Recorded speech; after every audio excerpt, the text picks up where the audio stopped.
कि एक ब्रोकर किस तरह से अपना काम चालू करता है और उसका क्या एक सपना होता है। आप लोगों ने ब्रोकरेज का काम चालू किया जी। रिटेलरों के पेमेंट के प्रॉब्लम हो रहे थे, बहुत इश्यूज थे। कोई स्टेट में एक काम कर रहा है और जैन उप श्रीपाल जैन। जी जी। मेरी शुरुआत 69 से लेकर मैं 94 तक सर्विस करते थे। उसके बाद मैंने कालवा देवी में जाके अपनी एक एजेंसी का काम, थोड़ा कपड़ों का मैं काम करता था। एजेंट का कमीशन बहुत डिफरेंट वेरिएशन में, it's all about scope of work. उसमें ऐसा है सर कि एजेंट तो डिफॉल्टर क्या होगा, जी लेकिन क्या होता है, व्यापारी क्या सोचता है। एक्सपीरियंस एजेंट ही उनको उनके दुकान के टेस्ट के हिसाब से, उनके साइज़ के हिसाब से उनको अच्छा मार्गदर्शन कर सकते हैं। नमस्कार दोस्तों, स्टाइल इंडिया फैशन चैनल में आपका स्वागत है, powered by Shri Radha Krishna agency.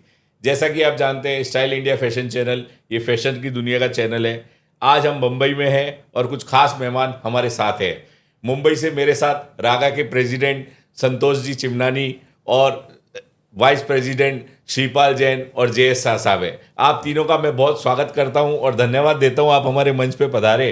और मैं चाहूँगा कि एक ब्रोकर किस तरह से अपना काम चालू करता है और उसका क्या एक सपना होता है। आप लोगों ने ब्रोकरेज का काम चालू किया, तो मैं पहले श्रीपाल भाई से पूछना चाहूँगा कि ये ब्रोकरेज के धंधे में कैसे आए। सर, उससे पहले मैं आपसे एक बात करता हूँ। जी जी जी, बताइए सतीश भाई, सबसे पहले तो रागा टीम की तरफ से हम आपको ढेर सारी शुभकामनाएं देते हैं। Thank you sir, Radha Krishna agency को कि आपने जयपुर से मुंबई में आकर के हमारा पॉडकास्ट किया जी। रेडीमेड इंडस्ट्री में से पॉडकास्ट इंडस्ट्री में आपकी जर्नी को डाइवर्शन लिया है जी। और इसके लिए हम आपको बहुत सारी शुभकामनाएं देते हैं। Thank you sir, thank you. Shripal ji. मैं सैनिक जैन उप श्रीपाल जैन। जी जी। मेरी शुरुआत 69 से लेकर मैं 94 तक सर्विस करते थे। उसके बाद मैंने कालवा देवी में जाके अपनी एक एजेंसी का काम, थोड़ा कपड़ों का मैं काम करता था और 2001 तक मेरे कपड़े का काम चलता रहता था। अचानक किसी ने मुझे बोला कि सर आप रेडीमेड में जाइए, आपको रेडीमेड में थोड़ा अच्छा लगेगा जी। तो सैनिक जैन उप श्रीपाल जैन रेडीमेड से चला है। 2006 तक मेरा काम बराबर चल रहा था। किस रीज़न से कुछ गड़बड़ होने से मेरा दुकान थोड़ा आगे पीछे हो गया जी। तो अभी उसकी शुरुआत ऐसी है कि कुछ लोगों ने अपने ऊपर प्रेशर करके कि भाई मुझे पेमेंट दे दो, पेमेंट आ नहीं रहा था तो भी हमने उनको हाथों हाथ पेमेंट दिलाया और काफ़ी घर से हमने पैसा लगाया। 2012 तक अपनी सर्वे ऐसी चली। 2013 से आज तक मैं आपके सामने हूँ और जो भी उसका परिणाम आपको मालूम है। रेडीमेड गारमेंट एजेंट बनने के लिए आदमी को कितनी तकलीफ होती है ये आपको शायद ध्यान नहीं होगा। उसके लिए मेहनत करनी पड़ती है। आपको अपने आप को एक ऐसा रखना पड़ता है कि लगता है कि अभी आज की डेट में ऐसा लग रहा है हम लोग को कि भाई एजेंसी करनी चाहिए कि नहीं करनी चाहिए जी। और करनी चाहिए तो उसके एक सिस्टम को आपको फॉलोअप करना पड़ेगा और धीरे धीरे काम अच्छा हो। ऐसा है, कोई भी रिटेल चालू करना चाह रहा है तो अगर वो नए हैं, इंडस्ट्री का उनको नॉलेज नहीं है, तो हो सकता है वो मिसगाइड हो सके या परचेस में गलत हो सके। एक अनुभवी एजेंट, एक्सपीरियंस एजेंट ही उनको उनके दुकान के टेस्ट के हिसाब से, उनके साइज़ के हिसाब से उनको अच्छा मार्गदर्शन कर सकते हैं और उनको गाइड कर सकते हैं कि आपको यहाँ से लेना है, ये लेना है, ये प्राइस में लेना है। तो एक्सपीरियंस एजेंट आपको बहुत अच्छा सपोर्ट कर सकते हैं अपने इंडस्ट्री में। जी। एट द सेम टाइम जी। मैन्युफैक्चरर्स के लिए भी राइट रिटेलर्स ढूंढने का काम भी एजेंट का है। ऐसा नहीं हो कि आप 10,000 का माल बनाते हो और वो दुकान में कैपेसिटी नहीं है माल रखने की, वो इतना महंगा माल बेचने की। हो सकता है आप सस्ता माल बनाते हो और उसको बहुत बड़े नामचीन और चेन ऑफ स्टोर्स को वो माल चले नहीं चले, तो वो बैलेंस, वो एक्सपीरियंस, वो नॉलेज एजेंट का रोल है। राइट प्रोडक्ट को राइट जगह पे राइट टाइम पे देना। तो एजेंसी का प्रोसेस कैसे चलता है, मतलब वो कस्टमर कैसे फाइंड आउट करता है, उसकी FI कैसे करता है और कस्टमर कैसे फाइंड, और क्या कमीशन मिलता है एजेंट को। एजेंट का कमीशन बहुत डिफरेंट वेरिएशन में, it's all about scope of work. जी। आप कितनी रिस्पॉन्सिबिलिटी देते हो, किस तरह के सा काम लेते हो। जी। कोई एजेंट है जो सिर्फ इंट्रोडक्शन करके चले जाता है तो उसका 1-2% में काम हो जाता है। कोई एजेंट है जो रेगुलर कस्टमर के साथ में रेगुलर रिटेलर से काम होता है, पेमेंट की जिम्मेदारी लेता है, तो नॉर्मल टर्म्स पे हमारे इंडस्ट्री में 3% चल रहा है। जी। कोई एजेंट ऐसे होते हैं जो पूरा एरिया मोनोपोलाइज उसका टेरिटरी वाइज काम करता है, सैंपल लेके जाता है, दुकान माल जाता है, बताता है, ऑर्डर लेके आता है, ऑर्डर सबमिट करता है, सैंपल वापस देता है, पेमेंट का फॉलोअप तो ऐसे ही एजेंटों का ही रहता है। तो वो वेरी है, अलग अलग प्रोडक्ट का अलग अलग टर्नओवर का अलग अलग साइज है, तो 1% से 7% के बीच में वेरिएशन है। जिस तरह से मूर्ति की पूजा बिना पंडित के नहीं हो सकती, एक मूर्ति को पुजाने में एक पुजारी का हाथ होता है, इस तरह से एक कस्टमर या एक मैन्युफैक्चरर के बारे में बताना और उसका डिस्क्रिप्शन देना एक एजेंट का काम होता है। जैसे बिना पुजारी के पूजा नहीं होती, बिना एजेंट के कस्टमर की पूजा नहीं होती। एम आई राइट जयेश भाई? सही है। जयेश भाई का जैसे अनुभव रहा है, जयेश भाई हमारे को फाउंडर हैं रागा के। इन्होंने readymade garment agent association establish करी 2016 में इस्टेब्लिश करी, और इन्होंने बहुत मेहनत करी सारे इंडिया के एजेंटों को जोड़ने के लिए। और इन्होंने जो अभी मेरे को भी इन्होंने बुलाया, जयपुर से बुलाया, जोड़ा, और इंडिया से सभी जगह से ऑल ओवर इंडिया। अभी कितने मेंबर्स हैं अपने रागा में? हमारे रेडीमेड गारमेंट एजेंट एसोसिएशन के टीम में 750 मेंबर है ऑल ओवर इंडिया से। वंडरफुल। और उसमें ऑलमोस्ट कश्मीर से लेकर के कन्याकुमारी तक जी। हर स्टेट के एजेंट को हमने जोड़ने की कोशिश की है। फिर भी हमारे लक्ष्य के 10,000 तक पहुँचे, लेकिन काम के सिलसिले में वो फिगर पहुँच नहीं पा रहा है। जी जी जी सारे एजेंट जुड़ नहीं पा रहे हैं। जी तो सब साथ में आएंगे तो सबका साथ सबका विकास। जी जी जी जी। तो जैसे अभी ये रागा है, आपने रागा का मेन उद्देश्य क्या है? रागा बनाने के पीछे क्या उद्देश्य था? बहुत सारी दिक्कतें आ रही थी। जी। एजेंटों को कमीशन के प्रॉब्लम्स हो रहे थे, हमको कमीशन के प्रॉब्लम हो रहे थे, जी। रिटेलरों के पेमेंट के प्रॉब्लम हो रहे थे। बहुत इश्यूज थे। कोई स्टेट में एक काम कर रहा है और उसको सेट होने के बाद दूसरे एजेंट सेट हो रहे थे, तो बहुत सारे इश्यूज थे, छोटे बहुत सारे इश्यूज थे। तो ये एक बार ऐसा हुआ, हम हमारे को एजेंट जो अलग अलग जी। स्टेट के, जैसे कोई राजस्थान के एजेंट है, कोई साउथ के एजेंट है, कोई नॉर्थ के एजेंट है, कोई ना कोई तरीके से कहीं ना कहीं मिलते थे, तो पहचान परिचय तो होते रहता है। जी। तो एक बार मिल करके हम लोगों ने सोचा कि रेडीमेड के तो बहुत सारे एसोसिएशन हैं, एक एजेंट ही एक ऐसा फील्ड जो हर तरीके से छूटा हुआ है, सरकार की तरफ से, इंडस्ट्री की तरफ से, और जिसका अभी तक कोई आइडेंटिफिकेशन नहीं है। तो हमने सोचा कि हमको रेडीमेड गारमेंट के एजेंटों को सबको साथ में एक प्लेटफॉर्म पर ला करके एक एसोसिएशन बनाना चाहिए। उनको होने वाले प्रॉब्लम्स को सॉल्व करने के लिए हमको सबको एक साथ में मिल करके काम करना चाहिए। ना मैन्युफैक्चरर्स को प्रॉब्लम होनी चाहिए, ना रिटेलर को प्रॉब्लम होनी चाहिए, ना एजेंटों को प्रॉब्लम होनी चाहिए। हमारा मेन उद्देश्य है सबको साथ में लेकर चलना। छोटे मोटे इश्यूज हमने और शिवपाल जैन ने मिलकर के इतने सॉल्व किए हैं जी जो खाली मध्यस्थी फोन करके समझाने से प्रॉब्लम सॉल्व हो रहे हैं। जी जी जी जी। तो ये इनिशिएट लेना बहुत ज़रूरी था। इतने सालों से कभी ये एसोसिएशन नहीं बनी थी। हमारे एक दो मित्र पत्रकार हैं, उन्होंने भी बहुत मेहनत की इसके लिए, और उन्होंने भी कहा कि आज तक ये एसोसिएशन क्यों नहीं बनाया आपने। तो चलो, जब भी आए देर आए दुरुस्त आए। जी जी, बहुत अच्छा किया आपने जब भी सभी एजेंटों को एक साथ जोड़ा, एक मंच पे लाए। एजेंटों का एक प्रॉब्लम रहता है कि उनका कमीशन मर जाता है, जी सप्लायर कमीशन नहीं देता है ऐसा, या कई व्यापारी पैसा खा जाता है और चोर एजेंट को समझा जाता है। जी। तो ऐसा क्या इस इंडस्ट्री में चेंज करना चाहिए कि इस तरह की प्रॉब्लम्स नहीं आए, इस तरह की तकलीफें नहीं आए, और मतलब और एसोसिएशन इसको कैसे सपोर्ट करती है और व्यापारी एजेंट को किस दृष्टि से देखता है? देखिए सतीश जी, जी ये बहुत सेंसिटिव इशू है।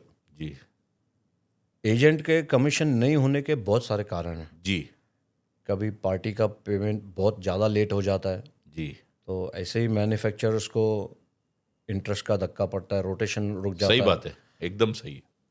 वो ऐसे ही पेन में रहते हैं। जी दूसरा ऐसा होता है, कोई पार्टी जैसा आपने कहा जी कि डिफ़ॉल्ट हो गई, जी तो उसका पेमेंट भरने का एजेंट के ऊपर जिम्मेदारी डाली जाती है, जो गलत लग रहा है मुझे। कुछ परसेंटेज तक होना चाहिए, उसमें कुछ बीच का रास्ता निकालना चाहिए। सबको मिलके देखो, सबको मिलके साथ में ही काम करना है। जी जी जी तो इश्यू तो है।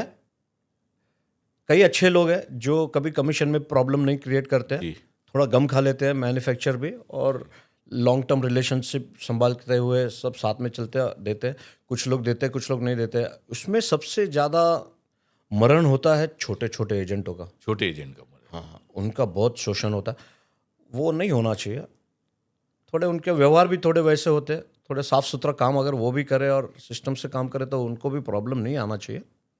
जैसा कोविड का समय रहा तो एजेंट के पास तो इनकम आनी थी व्यापारी से ही, और बाजार का फ्लो रुक गया था। तो उस समय जैसे रागा ने कोविड में क्या हेल्प करी, या आपको क्या लगता है उस समय एजेंटों की क्या स्थिति रही कोविड में? हमारी बहुत एजेंटों से फ़ोन पे बात होती थी, जी कई लोगों को तकलीफ हुआ करती थी, लेकिन मेरे एक्सपीरियंस में ऐसा है, काफ़ी मैन्युफैक्चररों ने हेल्प किया है। बहुत बढ़िया। मैन्युफैक्चररों ने ऑन अकाउंट एजेंटों को पैसा दिए हुए, ऐसे भी बहुत सारे उदाहरण मेरे सामने आए हैं। जी जी सत्य है। जी उन्होंने कारीगर को भी संभाला है, जी मास्टरों को भी संभाला है, एजेंटों को भी संभाला है। कई रिटेलरों ने भी मुझे फ़ोन करके पूछा था कि भाई क्या है, आपको पैसे की तो तकलीफ नहीं है ना, कुछ है तो देता हूँ किसी को, आपके भाई लोगों को, आपके सर्कल में। तो ऐसे अच्छे लोग बहुत हैं संसार में, ऐसा अच्छे नहीं लोग है। बहुत हैं, आप एकदम सही कह रहे हैं। इवन कोविड में मेरे पास भी कई व्यापारियों का फ़ोन आया था। उन्होंने कहा सतीश भाई कोई तकलीफ हो तो आप बताना, आप हमारे एजेंट हैं, और आपके परिवार में या आपके किसी भी जानकार को या तकलीफ है तो आप हमें बिना संकोच के बोलिएगा। ऐसे संसार अच्छे लोगों से ही चलता है। तो आज जैसे किसी भी एजेंट का पैसा फंस जाता है व्यापारी में, वो कैसे निकाले? कोशिश करके हम लोग ने रागा एसोसिएशन बनाने के बाद में नहीं नहीं तो 100 से 150 ऐसे जटिल जी प्रॉब्लम्स को सॉल्व किए। Heads off to Shripal ji, heads off to team Raga, heads off to all the people who are helping us for this issues. कुछ इश्यूज नहीं सॉल्व हुए, पर काफ़ी इश्यूज सॉल्व हो चुके हैं, और सब साथ में एसोसिएशन में आकर रिटेलर को प्रेशर करते हैं तो पैसा देते हैं, उसके रास्ते भी निकलते हैं। कई एजेंटों ने अपनी जेब से पैसे भरे हैं। जी 2009 और 10 की अगर मैं बात करूं तो उस समय मेरे कई रिटेलर्स डिफ़ॉल्ट हुए। ओहो। मेरे को 5 साल के अंदर मैंने 1.25 करोड़ रुपया भरा है बाज़ार में, और सब सिस्टम, अगर बात व्यापारी है, देखो सब व्यापारी है, व्यापारी लोग व्यापार के साथ में बैठ के बात करें ना तो हर चीज़ का हल निकल सकते हैं। जी अगर कोई व्यापारी डूब ही जाता है, मतलब दुकान बंद कर लेता है, या समझो उसके कोई बीमारी हो गई, या वो बहुत ज़्यादा डिफ़ॉल्टर हो गया, किसी भी वजह से उसको दुकानों में घाटा पड़ गया, तो वो पैसा तो पूरा डूब जाता है। उस पैसे को फिर कौन, एजेंट भरता है? दुख की विडंबना तो है, एजेंटों के ऊपर तो बर्डन ज़्यादा ही आता है, सबसे जिम्मेदारी उनकी रहती है। बेचारे, उनको देख कर के रिटेलर को लोग कम जानते हैं, एजेंट को जान के उनके भरोसे पे ही लोग उधार में माल देते हैं, तो जिम्मेदारी तो उनकी आती है। तो 2% में 98% का रिस्क लेते हैं एजेंट। ये गलत भी है। 2% 3% में 98-97% का रिस्क एजेंट का रहता है, लेकिन हम लोग उसमें 50-50 करते हैं, 40-60 करते हैं, कुछ सेटलमेंट करते हैं बीच का रास्ता निकाल के, और सुविधा मिलती है। व्यापारी सब सुविधा देते हैं, टुकड़े टुकड़े में कमा के वापस आप उसका रीपे करके भरपाई करो। होता है ऐसा, मैंने खुद ने दिए सबके पैसे और सेटल किए। व्यापारी, हमको उन्हीं से व्यापार करना है, वापस उनको ही हमारे से व्यापार करना है।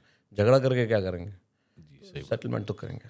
तो आपके जीवन में ऐसी कोई घटना हुई कि आप कभी व्यापार में इसमें गए किसी कस्टमर के पास, या बहुत अच्छा, मतलब एकदम अच्छा मोमेंट, और बैड मोमेंट कौन सा रहा? सर बैड मोमेंट तो वही था, हमारा सिकंदराबाद में एक बायर है, उसके पास हमारे बहुत बड़ा अमाउंट लॉस हो गया। वो आज तक नहीं आया है, लेकिन यहाँ पे मैन्युफैक्चरर्स को तो हमने व्यापार करके उसके तो पैसे वापस दे दिए जी। और सबसे अच्छा मोमेंट क्या लगा जीवन अच्छा में? मोमेंट तो ऐसा था, लंबी स्टोरी है। जी समझो, जिस दिन मैंने गारमेंट इंडस्ट्री में हैदराबाद में एक फेयर ऑर्गेनाइज किया था पहली बार। ये मैं बात कर रहा हूँ 2001 की, आज 24 साल पहले की बात कर रहा हूँ।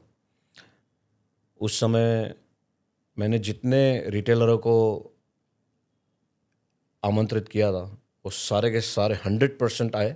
उसके अलावा भी 2-3 ऐसे कस्टमर आए जिनको मैं जानता नहीं था, उन्होंने भी काम चालू किया मेरे साथ, और आज भी वो लोग हमारे साथ जुड़े हुए हैं। तो अच्छा मोमेंट तो वही था। जी जी जी। जयेश भाई, जैसा कि आप एजेंसी बिजनेस में हैं, तो एजेंट्स को क्या गवर्नमेंट से कोई सपोर्ट है? गवर्नमेंट से सपोर्ट एजेंट को तो नहीं है। जी। एजेंट को मान्यता ही नहीं है, बेसिकली मान्यता ही नहीं है। मान्यता ही नहीं है। और एसोसिएशन स्टार्ट करने के समय हमारी लंबी डिस्कशन हुई थी। हम भारत सरकार से निवेदन करते कि हमारे एजेंट को ऑफिशियली मान्यता दी जाए। इनके लिए भी एक, जैसे हम उनके टेक्सटाइल डिवीज़न है, जी। तो टेक्सटाइल डिवीज़न में एक एजेंट का भी पैनल होना चाहिए, ऐसा मेरा Definitely. निवेदन है। एक जैसे काला सच है हमारे बिजनेस का कि एजेंट की मान्यता नहीं है, लेकिन जब पैसा मांगने की बारी आती है तो वो किसी व्यापारी पे केस नहीं कर सकता, क्योंकि बिलिंग तो व्यापारी के नाम है, अपने दुकानदार पे केस नहीं कर पाएगा। और व्यापारी पैसा तो उसी से मांगेगा, एजेंट से, और केस करना है तो भी एजेंट पे करेगा। फिर इसका क्या समाधान है? देखा जाए तो एजेंट तो थर्ड पार्टी है जी involve. Main billing, main 2 contract buyer और सप्लायर के बीच में होता है। Either agent is a mediator. Mediator, yes. Case कम होते हैं, ज़्यादातर केस होते हैं रिटेलरों के ऊपर ही केस होते हैं। जी एमएसएमई के अंदर जो अगर आप देखा जाए तो वो 2 कॉन्ट्रैक्ट ही होता है, उसमें एजेंट का कॉन्ट्रैक्ट, एजेंट के ऊपर कम केस होते हैं, केस रिटेलर पे ही ज़्यादा होता नहीं, बट एजेंट पे कम केस होते हैं, लेकिन अगर आज जैसे वो पैसा रिकवरी करने जाता है है। प्रेशर उसके ऊपर है। तो प्रेशर तो उसी पे रहता है, पैसा चुकाना भी उसी को है, तो उसके हिसाब से वो केस भी नहीं कर सकता। और व्यापारी कहता है कि मैं तो एजेंट से पैसा ले लूंगा, तो उसका क्या सॉल्यूशन है? बैठ के सॉल्यूशन होता है इसका, ये कंट्रोवर्सी है। चलिए, बहुत बढ़िया। जैसा कि आप इतने सालों से मुंबई में बिजनेस कर रहे हैं, तो मुंबई का क्या बिजनेस है और मुंबई में क्या क्या आइटम प्रोडक्ट्स बनते हैं और किस किस आइटम को सभी एजेंट कवर कर पाते हैं? मुंबई में basically boys, girls, mens, ladies, casual, partywear, western, हर चीज़ होता है। जी मैन्युफैक्चरिंग तो हर चीज़ की है मुंबई में। मुंबई का तो भविष्य मुझे अभी मैन्युफैक्चरों का थोड़ा सा आने वाले 5-7 सालों में कम ही दिख रहा है। पूरा बिजनेस गुजरात गवर्नमेंट के पास डाइवर्ट हो गया है, पूरा बिजनेस एमपी में डाइवर्ट हो गया है, ओहो, पूरा बिजनेस राजस्थान में डाइवर्ट हो गया है। जी जी जी। जैसे कि आप जयपुर से हो, मुंबई की कुर्ती का मैन्युफैक्चर पूरा जयपुर पूरा ने वुमेन्स, टेक ओवर कर वेस्टर्न लिया। और एथनिक जयपुर आ गया। सूरत ने लेडीज एथनिक, जी फैब्रिक पूरा मार्केट कवर कर लिया। जी अहमदाबाद ने फैब्रिक मार्केट कवर कर लिया। मैन्युफैक्चरिंग शर्ट्स, मेंस जीन्स सब बनने लग गया। दिल्ली में डेनिम बन रहा है, बहुत सस्ते में अच्छा माल बन रहा है। महाराष्ट्र गवर्नमेंट का बिल्कुल भी फोकस नहीं है, जबकि हमारा इंडस्ट्री इंडिया का 2nd और 3rd एम्प्लॉयमेंट जनरेट करने वाला इंडस्ट्री है, लेकिन महाराष्ट्र गवर्नमेंट का उसके ऊपर बिल्कुल भी ध्यान नहीं है। अगर उसका इम्पोर्टेंट रीज़न ये है, यहाँ पे cost of living is so high. Mumbai का जगह बहुत महंगा है, जी मुंबई का लेबर महंगा है, जी। मुंबई का रहने का जगह महंगा है, यहाँ का बिजली महंगा है। अगर महाराष्ट्र गवर्नमेंट थोड़ा भी हमारी इंडस्ट्री को सपोर्ट करे, सब्सिडी प्रोवाइड करे, वुमेन एम्पावरमेंट के लिए, एजुकेशन स्किल डेवलपमेंट के लिए करे, कोई टेक्सटाइल पार्क खोले। मेरे को ये लग रहा है कि गुजरात में जो सूरत में टेक्सटाइल पार्क हुआ है, उसमें इतनी फैसिलिटीज़ दी है, उन लोगों को तो सरकार बुला के बोलती है आपको क्या चाहिए बोलो, हम डेवलपमेंट करते हैं। बिजनेस बढ़ेगा तो स्टेट को ही फ़ायदा होगा। जी आज महाराष्ट्र का पूरा बिजनेस डिस्ट्रीब्यूट हो रहा है। हमारे यहाँ पे एक्सपोर्ट में इतना प्रॉब्लम आ रहा है, छोटे छोटे अनऑर्गेनाइज कंपनियां बहुत ज़्यादा है, मैन्युफैक्चरर्स, जी। लेकिन हमारे यहाँ पे ऑर्गेनाइज मैन्युफैक्चरर्स मुंबई में कम है। इंडिया के सभी बड़े ब्रांड मुंबई से ही है। फैशन बोले तो मुंबई, फैशन में मुंबई है, लेकिन कंप्लायंस का प्रॉब्लम आ रहा है। कंप्लायंस का प्रॉब्लम है। आपके पास जगह बहुत है, जी सस्ते रेट में है, बड़ी जगह में काम कर सकते हैं। फैक्ट्रियां कंप्लाइंस नहीं है यहाँ पर, जी ऑर्गेनाइज नहीं है, सब अनऑर्गेनाइज सेक्टर से काम हो रहा है। मेंस एथनिक का काम सिर्फ बहुत अच्छे से दिख रहा है आज की डेट में मुझे, लेकिन आने वाले 4-5 साल में वो भी मुझे लगता है हैंडवर्क की वजह से यहाँ पे अच्छा काम हो रहा है, फिनिशिंग की वजह से बहुत अच्छा काम हो रहा है, लेकिन धीरे धीरे वो भी काम डाइवर्ट होते जाएगा। भारत सरकार तो सपोर्ट कर रही है, सेंट्रल सरकार, लेकिन अगर स्टेट सरकार महाराष्ट्र को फोकस कर करके अगर हमारे इंडस्ट्री को सपोर्ट करे तो हम बहुत अच्छा काम कर सकते हैं। मुंबई बोले तो फैशन की नगरी। अगर हिंदुस्तान की सबसे बड़ी मंडी सूरत के बाद अगर टेक्सटाइल में बोलेंगे तो रेडीमेड में नंबर 1 मंडी मुंबई है। मुंबई में आने वाले टाइम में जो ये संकट आने वाला है, जेएस भाई ने बताया कि यहाँ पे गवर्नमेंट की फैसिलिटीज़ कम है और ट्रेड डिवाइड होता जा रहा है। तो रिटेल सेगमेंट में क्या लगता है कि आज जो ब्रांड जो डेवलप हो रहे हैं मुंबई से या ऑनलाइन के बिजनेस से क्या इम्पैक्ट पड़ रहा है? रिटेल ने बहुत बड़ा छोटे छोटे मैन्युफैक्चरर्स को बहुत डिस्टर्ब किया है, और ऑनलाइन तो रिटेलरों को तकलीफ ज़्यादा दे रहा है। जी जी वो भी मैन्युफैक्चरर से तो माल ले ही रहा है, यहाँ से नहीं तो वहाँ से, वहाँ नहीं से तो नहीं तो यहाँ से, तो वो तो काम यहाँ वहाँ मिल जाता है, लेकिन वो इफेक्ट रिटेलर्स के ऊपर ज़्यादा इम्पैक्ट पड़ता तो संतोष जी बताइए कि अभी जो अपने रेडीमेड गारमेंट एसोसिएशन के आप अध्यक्ष हैं, तो इसका क्या उद्देश्य है, रागा का क्या उद्देश्य है? सर ऐसा है, बेसिकली किसी भी चीज़ को जोड़ना, आज हम जो दो हाथ होते हैं वो मिलके जब दो हाथ आदमी ज्वाइन करता है तो उसका मीनिंग होता है भाई जुड़ना। तो आज हम ब्रोकर्स को अगर हमको जोड़ना है तो हमको कोई ना कोई एक संस्था बनाना है, एक एसोसिएशन बनाना है। तो वो हिसाब से हमने प्लान किया कि भाई हमको एक एसोसिएशन खड़ा करना है, सबको एकजुट करना है बॉम्बे में। तो उसके लिए हमने एक छोटा सा एक ग्रुप बनाया 7-8 जनों का। उसमें हमने प्लान किया कि भाई तो हमको एक RGAA readymade garment agent association, जी वो हमने फॉर्म किया। धीरे धीरे पहले 5 लोगों को, 10 लोगों को, 50 लोगों को, ऐसे धीरे धीरे जोड़ते गए। जी जी तो आज जुड़ने के बाद क्या होता है, बहुत सारे मैन्युफैक्चरिंग लेवल पे भी प्रॉब्लम होते हैं। आज हम जो दलाली कर रहे हैं, जी समय हर टाइम चेंज हो रहा है। आज दुकानदार है, किसी की रेंटल प्रॉपर्टी है, किसी का ऑन प्रॉपर्टी है। कल कोई आदमी ने दुकान खोला, साल भर के बाद उसका वो शॉप नहीं चला, जी तो उसको ऐसा लगता है कि साहब मुझे तो ब्रोकर ने माल तो परचेस करा दिया, ठीक बात है। अब मुझे पेमेंट कैसा करना है। अब वो पेमेंट बेचारा नहीं कर सका, तो क्या होता है कि उसको अपने को समझना है, वो ग्राहक को। आज हम ब्रोकर हैं, हमको पहले हमारा काम क्या है भाई, उसकी शॉप देखना, उसका बेस देखना है। तो कहीं ना कहीं साल 2 साल में कोई ना कोई एजेंट इस टाइप के उसके साथ हादसे होते हैं, ठीक बात है। वो फंसता है।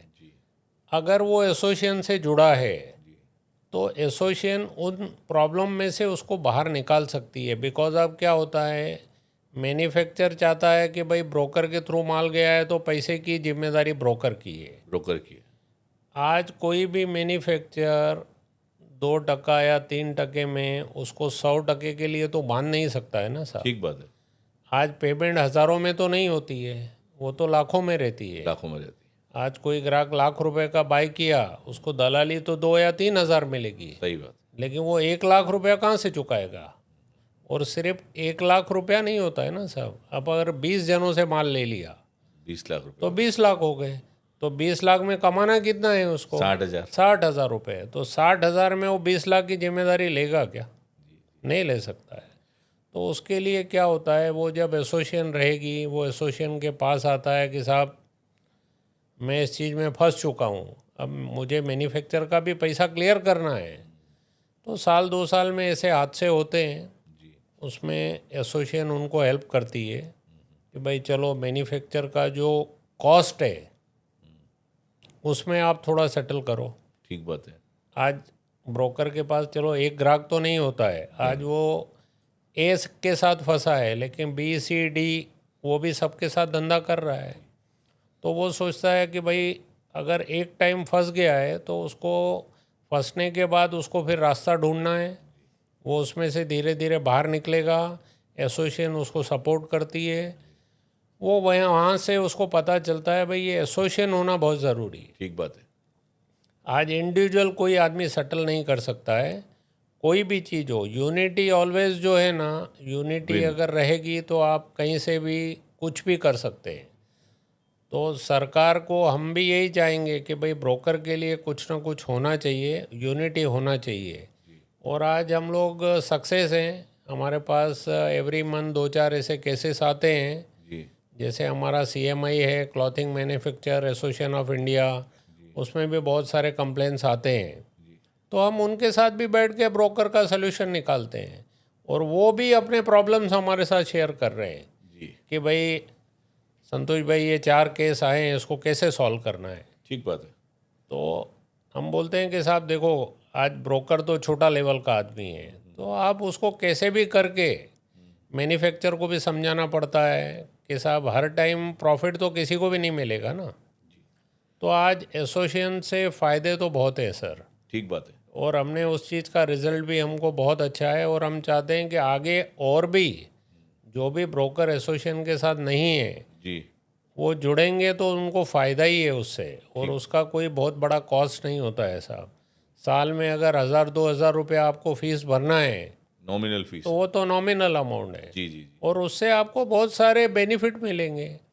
आज आप जुड़ोगे, कहीं भी कोई संस्था में जाना है, आज ऑल ओवर इंडिया एसोसिएशन से वो सब जुड़ना चाहते हैं एक दूसरे से।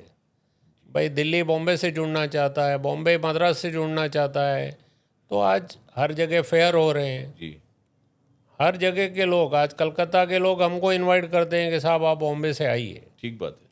हमारे एसोसिएशन को इनवाइट करते जी हैं, जी जयपुर वाले इनवाइट कर रहे हैं, दिल्ली वाले इनवाइट कर रहे हैं। तो वो यूनिटी है करके हम लोग को इनका इनविटेशन आता है, और हम लोग भी जाते हैं। सही, एक काला सच है, जैसे आप बोल रहे हैं इंडिया में सभी एसोसिएशन है, तो वहाँ पे एसोसिएशन में एजेंट्स को भी ब्लैकलिस्ट कर दिया जाता है। व्यापारी डिफॉल्टर होता है या एजेंट डिफॉल्टर होता है? उसमें ऐसा है सर कि एजेंट तो डिफ़ॉल्टर क्या होगा, जी लेकिन क्या होता है, व्यापारी क्या सोचता है कि भाई मैं अगर एजेंट को डिफ़ॉल्ट करूँगा जी तो कहीं ना कहीं एजेंट के थ्रू ही प्रेशर बनेगा पैसे का, लेकिन वो चीज़ गलत है। आज एजेंट एक नॉमिनल कमाने वाला आदमी है, 2-3% कमाएगा। आप अगर उसको प्रेशर दोगे, उससे बेटर है, उसको ब्लैकलिस्ट करने से बेटर है। उसमें भी क्या है, एजेंट बहुत टाइप के एजेंट है सर। जी जो रेपुटेड लोग हैं उनको पता है कि भाई अगर ये चीज़ हुई है, मुझसे गलती हुई है, तो वो उसको हमेशा सॉल्व करने का सोचेगा। सही बात है। आज मैन्युफैक्चर जो है वो भी अपना प्रोडक्ट जो बेच रहे हैं, उनको ऐसा लगता है भाई चलो मुझे माल ही बेचना है। वो चीज़ नहीं होना चाहिए। आज आप कस्टमर का भी, आपको कस्टमर को भी चेक करना है और एजेंट को भी चेक करना है। ठीक बात है। माल भेजने के पहले आपको पूरा ठोक बजा के काम करना है। अगर आप ठोक बजा के काम नहीं करोगे तो फिर तो पोजीशन यही होने वाली है। आज मैं तो 35 साल से साहब ब्रोकरेज लाइन में हूँ। 35 साल में मैंने 35 लाख क्या 35,000 भी नहीं डूबाए। तो हमारी कोशिश यही रहती है कि ग्राहक हमको कहीं भी गलत दिखता है, हमको बस स्माइल अपने फेस पे रखना है और धीरे से उसमें से एग्जिट होना है। तो कैसे एफआई करते हैं कस्टमर के बारे में? कैसा कोई नया एजेंट आना चाहता हो, वो कैसे एजेंट बन सकता है? सर वो अपना एजेंसी का कोई कैरियर चालू करना चाहता है नया आदमी, तो वो कैसे करेगा?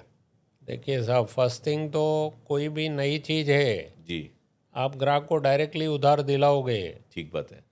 तो वो तो आपको भी सोचना है ना भाई, डायरेक्ट मैं उसको क्रेडिट कैसे दिलाऊं। पहले तो आप ग्राहक से बात करो कि साहब देखो फर्स्ट टाइम है, आप थोड़ा थोड़ा माल परचेस करिए लेकिन कैश में डील करिए। आप डायरेक्टली, मतलब ग्राहक तो चाहता है, ब्रोकर मतलब किस पर्पस के लिए, उधार दिलाने के लिए। ठीक बात है। वो चीज़ गलत है सर। आप ब्रोकर को अगर उधार दिलाने के लिए पकड़ रहे हो, उसके लिए नहीं पकड़ना है, आपको कुछ क्रिएशन चाहिए। सोर्सिंग के लिए। आज सोर्स मेन क्या होता है, आज बॉम्बे है, यहाँ 1000 मैन्युफैक्चर्स हैं। अभी मैं लेडीज़ वेयर का काम कर रहा हूँ, तो आप कितने मैन्युफैक्चर के पास विजिट करोगे। ठीक बात है। आपको ब्रोकर के साथ पहले तो मीट करना है, कि साहब मैं मिड सेगमेंट का माल ख़रीदना चाहता हूँ, आप लिमिटेड मुझे 5-7 मैन्युफैक्चर से पहले मिलाइए, मैं उनका प्रोडक्ट देखूँगा, उसमें से मुझे स्टार्ट करना है। तो शुरुआत ऐसे ही होना चाहिए, आपको कैश का ही बात करना है, आपको क्रेडिट का बात नहीं करना है। फिर धीरे धीरे नहीं है तो आप उससे पोस्ट डेटेड चेक ले लो, और पहले उसको माल परचेस कराने के पहले उसका बैकग्राउंड तो चेक करना है सर, उसके परिवार के बारे में सब चीज़ कि भाई उसका प्रॉपर्टी क्या है, वो रेंटल प्रॉपर्टी है, ऑन प्रॉपर्टी है, आदमी का पीछे का बैकग्राउंड क्या है, उसका बेस क्या है। अच्छा, जब तक आप बेस चेक नहीं करेंगे हाँ कि भाई आपको एक्स या वाई किसी ने भी फ़ोन कर दिया जी, कि साहब ये बंदा आ रहा है माल दिला दो, तो ऐसे थोड़ी सर माल दिला देंगे। ठीक बात है। आज 10 लाख का माल आप दिलाओगे, आपको 30,000 आएंगे कब? जब माल जाएगा, पेमेंट आएगा, तब आप 30,000 के हकदार हो। पेमेंट उसके पहले तो आप हकदार ही नहीं हो। जी, आपने उसको माल परचेस करा दिया और आपने डायरी में लिख दिया भाई 30,000 मेरे लिए आज रेडी है, ऐसा नहीं है साहब। तो 30,000 कमाना इजी नहीं है, उसके लिए आपको बहुत सोच के आगे बढ़ना है। और पहले वाला समय अलग था, जो खरीदने वाला रहता था वो डरता था। एक मेरा प्रश्न था आपसे कि एजेंट की क्या मतलब डेफिनेशन, कैसे शुरुआत हुई, एजेंट कैसे बना, पहले क्या सिस्टम था, आज से आज़ादी से पहले भी क्या एजेंट थे? एजेंट तो सर देखिए, मीडिएटर के बगैर जो है ना, वो कुछ भी पॉसिबिलिटी नहीं है। जी जी जी आज ये कपड़े का धंधा हो, अनाज का धंधा हो, कोई भी लाइन हो, जी आप ग्रोसरीज में भी जाओ जी तो विदाउट मीडिएटर कुछ भी नहीं होता है ना। उसका रीज़न वही है कि एक प्रोडक्ट जो है वो 500 जने बनाने वाले हैं। हम्म। अब कस्टमर 500 के पास नहीं जा सकता है, वो ब्रोकर तो ऑलवेज रोज राउंड द क्लॉक वो घूमता ही रहता है कि भाई ये आदमी ये चीज़ बना रहा है। आज मैं समझो फ्रूट का एग्जांपल दे रहा हूँ, आम का होलसेलर अलग है, एप्पल का होलसेलर अलग है, पेयर का होलसेलर अलग है। जी जी जी तो जिसको ड्राई फ्रूट का शॉप करना है, हाँ, तो उसको तो सब प्रोडक्ट चाहिए ना, ठीक बात है, तो वो कौन दिलाएगा उसको? मीडिएटर ही दिला सकता है ना। एजेंट ही दिलाएगा। वो ही 4 जगह उसको लेके जा सकता है, साहब एप्पल में 4 जने हैं, पेयर वाले ये 4 हैं, मैंगो वाले वो 4 हैं। तो हमारे गारमेंट में ये जो मीडिएटर लाइन है, वो सिर्फ टेक्सटाइल में नहीं है, हर फील्ड में है। आप कोई भी फील्ड पूछिए, आज किसी को गवर्नमेंट का भी काम कराना है तो उसके भी ब्रोकर होते हैं। एजेंट है। आज समझो बैंक को कोई प्रॉपर्टी लीज पे चाहिए तो उसमें भी ब्रोकर है। जैसे आप एजेंट हैं, जयेश भाई आप हैं, सब लोग एजेंट हैं, एजेंट और आड़त में क्या फ़र्क है जयेश भाई? संतोष जी? आड़त जो है ना सर, जी जी जी वो एक अलग टाइप का कॉन्सेप्ट बाज़ार में लॉन्च हुआ है, जी जो कैसा है कि वो हर आदमी तो नहीं कर सकता है, बिकॉज अब हमारे तो वो माइंड से बाहर है। जी अब आड़त वाले क्या कर रहे हैं कि बाज़ार में वो इंटर होते हैं, पहले आपकी शॉप में आएंगे कि सर क्या क्या रख रहे हैं आप, वो पूरा सर्च करते हैं, फिर आके वो आपको ऑफ़र देते हैं कि साहब ये सतीश भाई जो प्रोडक्ट बना रहे हैं आपको कितना डिस्काउंट देते हैं। वो ग्राहक बोल रहा है साहब ये तो 3% दे रहे हैं, तो बोले साहब आप हमारे साथ जुड़ो, हम आपको 5% दिला देंगे। अच्छा, अब ग्राहक सोचता है भाई मैं सतीश भाई से 2 करोड़ का माल ले रहा हूँ, अभी तक ये मेरे को 3% ही दे रहे थे, मतलब मेरे को तो सिर्फ 6 लाख रुपए डिस्काउंट मिला है। सही बात है। अगर ये मैं संतोष भाई से जुड़ता हूँ ये तो 10 लाख दिला रहे हैं। अब कहीं ना कहीं उसने आपके लिए ऐसी चीज़ छोड़ दी जी कि आप रात को सोच रहे हो यार मेरा टर्नओवर तो 25 करोड़ का है, अगर मेरे लिए 2% भी डिस्काउंट एक्स्ट्रा आता है 50 लाख हो गए। तो 50 लाख कोई छोटा अमाउंट नहीं है। जी अब वो आड़त वाले इस चीज़ को, ये बाज़ार में इंटर हुए हैं, ये कॉन्सेप्ट लेके जी लोगों को इस टाइप की लालच दे रहे हैं। लेकिन आड़त इज ए फाइनेंसर। फाइनेंसर ही है ना सर, आड़त जी, जी। वही होता है। आड़त जो होता है जी, वो बेसिकली क्या हो रहा है, वो खुद के पैसे इन्वेस्ट कर रहे हैं। खुद के पैसे इन्वेस्ट। बहुत से लोग खुद का बिलिंग कर रहे हैं। जैसे एजेंसी में 2% 3% कमीशन रहता है, तो आड़त में क्या परसेंटेज रहता है और क्या कस्टमर से वो कमा पाते हैं? देखो सर, मैन्युफैक्चर तो जो ब्रोकरेज है वो तो उसका फिक्स है जी भाई, वो 2 या 3% देगा। उसमें क्या हो रहा है, आप पैसे का अगर किसी को लालच देते हो तो वो 3 की जगह आपको 4 भी देगा। कमीशन, आड़त में कमीशन ज़्यादा है। और प्लस क्या होता है, वो लोग खुद का पैसा इन्वेस्ट करते हैं।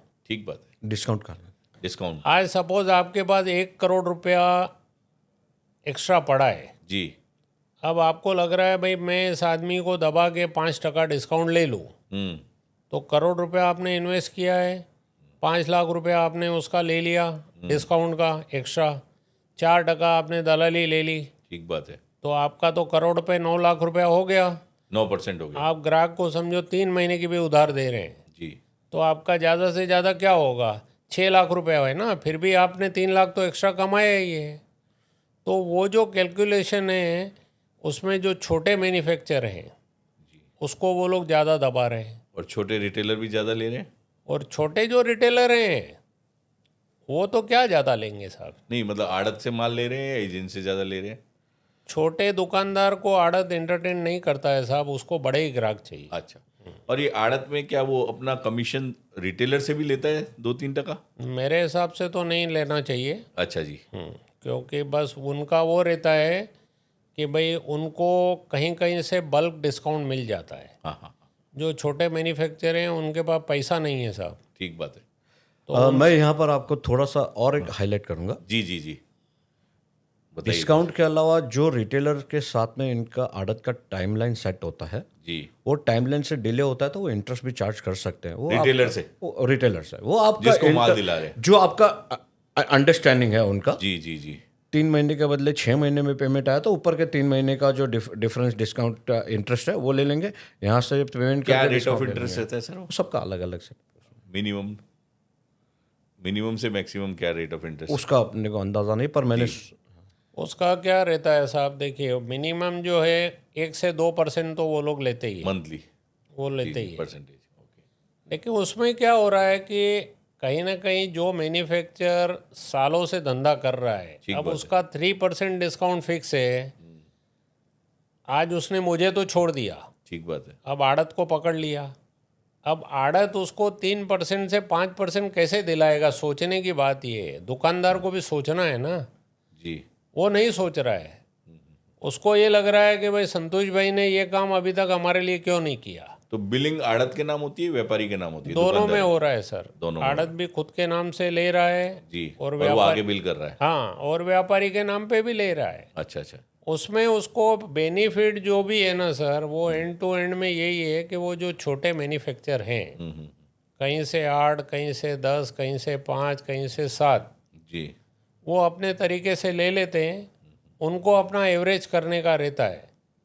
आड़त is a indirect trading? Sir ऐसा नहीं है, 5-10% दादर के लोग होते हैं, बाकी मलाड में या खोतवाड़ी में, खार में देखने जाए तो आड़त 15 से 20% भी डिस्काउंट ले रहे हैं। अच्छा। वो सामने कितना पास करते हैं हमें पता नहीं, पर डिस्काउंट का बिजनेस का मैन्युफैक्चर की जैसे ज़रूरत, जैसा उसका मार्जिन स्ट्रक्चर, जैसा उसका टर्नओवर और वॉल्यूम, वो पॉसिबल है सर, बिकॉज अब क्या हो रहा है, जो आड़त है अब उन्होंने अपने 5-5 आदमी रखे हैं। एवरी वीक आदमी भाई केरला में विजिट कर रहा है। ठीक बात है। भाई आड़त ने अपना ऑफिस बेंगलोर में रखा, बेंगलोर से आदमी रात में बैठ गया बस में, मॉर्निंग में पहुंच गया, एवरी वीक वो विजिट होता है उसका। जी, तो वो 10% भी लेंगे, 15 भी लेंगे, बिकॉज अब क्या है, उनके भी सामने एक्सपेंसेस है। एक्सपेंसेस हैं, जी, लेकिन वो बिजनेस और प्लस पैसा इन्वेस्ट कर रहे हैं। रिस्क ले रहे हैं। बड़ा रिस्क है सर, वो चीज़ हम नहीं ले पाएंगे सर। आज का जो टाइम है ना, वो इतना बड़ा रिस्क लेना नहीं है। अभी मैं 35 साल का एक्सपीरियंस होने के बाद भी जी, आज कोई मेरे पास बड़ा स्टोर आवे कि साहब मेरे को 1 शॉट में 10 करोड़ का माल परचेस करना है, तो मैं उसको रिफ्यूज़ ही करूँगा। जी, जी, जी, क्योंकि मुझे पहली बात तो वो दुकानदार का जब तक बैकग्राउंड ही पता नहीं है तो मैं उसको 10 करोड़ का माल कैसे दूंगा। आज ये एजेंट बदलने का भी कोई सिस्टम होता है या व्यापारियों ने रख रखा है, या कोई सिस्टम नहीं है? जैसा आके लोग बाग आपको शिकायत करते होंगे कि मैं उससे काम करता था, उसने मेरा नाम चेंज कर दिया, तो क्या प्रोसेस है सर इसका? सर देखिए, इसमें प्रोसेस कुछ है ही नहीं। जी अब एक पहले तो क्या होता था, ग्राहक भी अपनी इज्जत के लिए डरता था। जी जैसा मुझे ब्रोकर तो एक ही रखना है लाइफ में। जी।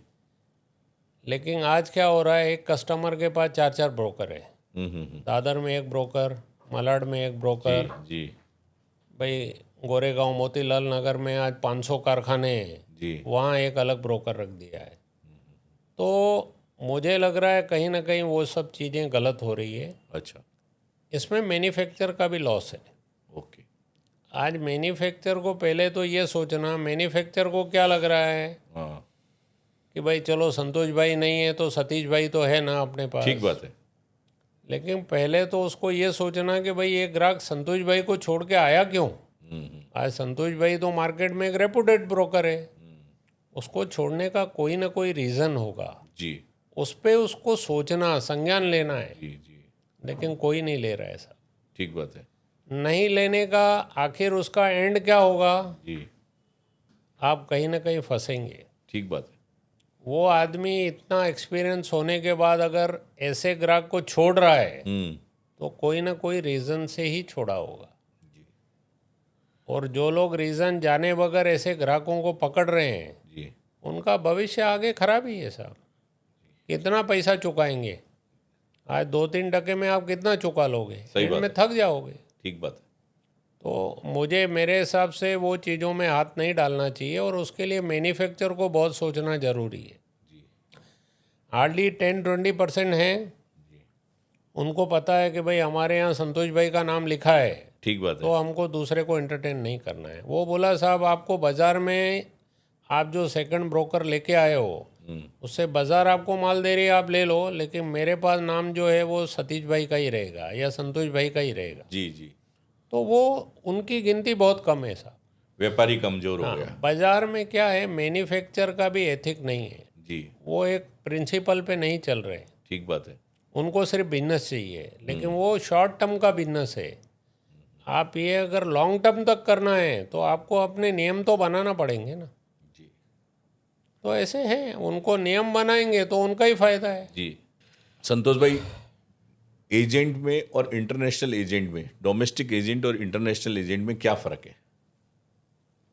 सर आज जो इंटरनेशनल लेवल पे गए ब्रोकर, मतलब आप चाह रहे हैं जो इंटरनेशनल बाइंग एजेंट है और एक डोमेस्टिक एजेंट है, उसमें क्या फ़र्क है? Can I take this?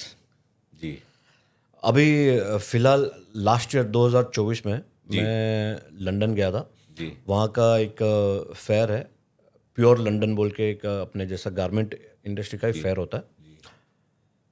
वहाँ के और यहाँ के एजेंट में मेजर फ़र्क ये है, वहाँ के एजेंट बहुत ऑर्गेनाइज है। वहाँ का टर्म्स कंडीशन जो है ना, बाकायदा कॉन्ट्रैक्ट बनते हैं जी बायर के साथ, सप्लायर के साथ और एजेंट के साथ, और उसमें टर्म्स कंडीशन मेंशन होते हैं। जबकि हमारे यहाँ पे इंडिया में ऐसा नहीं है। हमारी प्रथा ऐसे चली आ रही है, बस गए, नाम लिखवा दिया ऑर्डर फॉर्म पे, काम हो गया।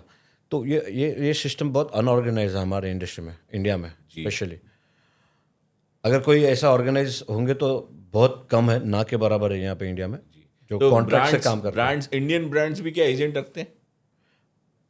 इंडियन मतलब जो यहाँ मैन्युफैक्चर, इंडियन ब्रांड जो हैं वो भी क्या एजेंट रखते हैं? हाँ रखते हैं ना सर। कस्टमर आज जो लंदन के भी बायर हैं, जी आज वो बहुत सारे जो हैं वहाँ के भी ब्रोकर्स के साथ काम कर रहे हैं। अच्छा। और यहाँ के लोग भी वहाँ के कस्टमर्स को माल बाय कराते हैं ना। मेन तो दोनों भी है। जी जी जी लेकिन जो जयेश भाई बता रहे हैं कि भाई अपने को जो वो लोग एग्रीमेंट वगैरह है, जी वो आज मुझे लग रहा है वो कॉन्सेप्ट जो है बच्चों में काफ़ी मैन्युफैक्चर कर रहे हैं, किड्स वेयर में, किड्स वेयर में, इंडियन मार्केट में। इंडियन मार्केट में।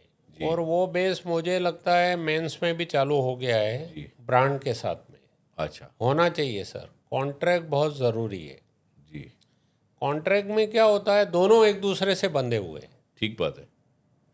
उसमें कोई भी थर्ड पर्सन इन्वॉल्व नहीं होगा। जैसे आपने बोला कि भाई आज वो संतोष चिमनानी से कर रहा है, 6 महीने के बाद उसने ब्रोकर बदली कर दिया। ठीक बात है। अगर ये चीज़ कॉन्ट्रैक्ट होगी तो आदमी बन जाएगा ना सर। आज कॉन्ट्रैक्ट करना किसी के लिए, दोनों के लिए लॉस नहीं है, दोनों के लिए सेफ्टी वाली चीज़ है। पर इंटरनेशनल में जो लोगों से मैं मिला हूँ, जी वो लोग कोई जिम्मेदारी नहीं लेते पेमेंट का। वो लोग फैसिलिटेटर है, वो इंट्रोडक्शन करवा देते हैं, बायर से बाइंग और सेलिंग का बीच में मीडिएटर का रोल अदा करते हैं। जी वो लोगों ने कभी भी, जैसे हम यहाँ पे पेमेंट्स की पेमेंट रिस्पॉन्सिबिलिटी की नहीं है। रिस्पॉन्सिबिलिटी जो हम करते हैं, जी, वैसे जी, जी, जी। वो रिस्पॉन्सिबिलिटी का सिस्टम नहीं है। तो जो एजेंट है वो जो पेमेंट की रिस्पॉन्सिबिलिटी वहाँ नहीं लेते हैं, तो उनका प्रोसेस अलग है, उनका टेक्निक अलग है, या कैसे माल कैसे बेच पाते बहुत हैं? प्रोफेशनली काम करते हैं वो लोग, बिल्कुल बाकायदा तो अपॉइंटमेंट इंडियन लेकर के एजेंट्स में राइटिंग में प्रोफेशनलिज्म नहीं है। प्रोफेशनल बाकायदा वो लोग रिटेलर से राइटिंग में अपॉइंटमेंट लेते हैं। मैन्युफैक्चरर्स का उनका मीटिंग शेड्यूल होता है, पहले से डिस्क्राइब करते हैं कि हम ये प्रोडक्ट लेके आ रहे हैं, ये इतने बजे आएंगे, इतने बजे का मीटिंग है हमारा, ये हमारा काम है। वो उतना मीटिंग करवा के काम करवा देता है, बाकी का पूरा बिजनेस बायर और सप्लायर करता है। एजेंट का बाद में रोल नहीं होता उसमें। एजेंट क्या कोई ब्रांड डेवलप कर सकता है? एजेंट किसी लेबल को ब्रांड बना सकता है? जरूर सर, क्यों नहीं बनाएंगे, बहुत सारे एजेंट हैं। जी, जो मेहनत करके मैन्युफैक्चर को ब्रांड बना दे। पॉसिबल है ना, बनता ही है। आज क्या होता है, ब्रोकर ने समझो मैन्युफैक्चर को मिलाया है किसी भी चीज़ से, तो वो ब्रांड बनता ही है ना साहब, उसकी मेहनत होती है। ठीक बात है। आज उसकी गुडविल लगती है। आज 30-35 इतने सालों का साल एक्सपीरियंस से लगता है। आप किसी के एक ब्रांड को नीचे लेवल से ऊपर तक लेके गए, जी तो उसका ब्रांड तो क्रिएट होगा ही ना साहब। ठीक बात है। आज ब्रांड के बगैर तो क्या होता है, आज सपोज समझो मैंने बफेलो करके एक जीन्स है, जी 30-35 साल से मैं वो मैन्युफैक्चर को देख रहा हूँ। जी 10 और 20 साल वो ब्रांड खुद के लेवल से चला था। ठीक बात है। उसके बाद उनका ब्रांड जो है स्लो डाउन हो गया, लेकिन उनको बेस पता था कि माल कैसे बनाना है। वो मार्केट से निकल गए, सिर्फ वो लोगों को अपने लेबल से माल बना के देते थे। जी अब मैंने एक दुकानदार को, होलसेलर्स को उसके साथ मिला दिया। जी उसने बोला कि भाई ये 10 लेबल मैं क्रिएट करूँगा, इसमें से आप एक चूज़ कर लो। उसने एक लेबल चूज़ किया, वो लेबल से उसको माल बनाया।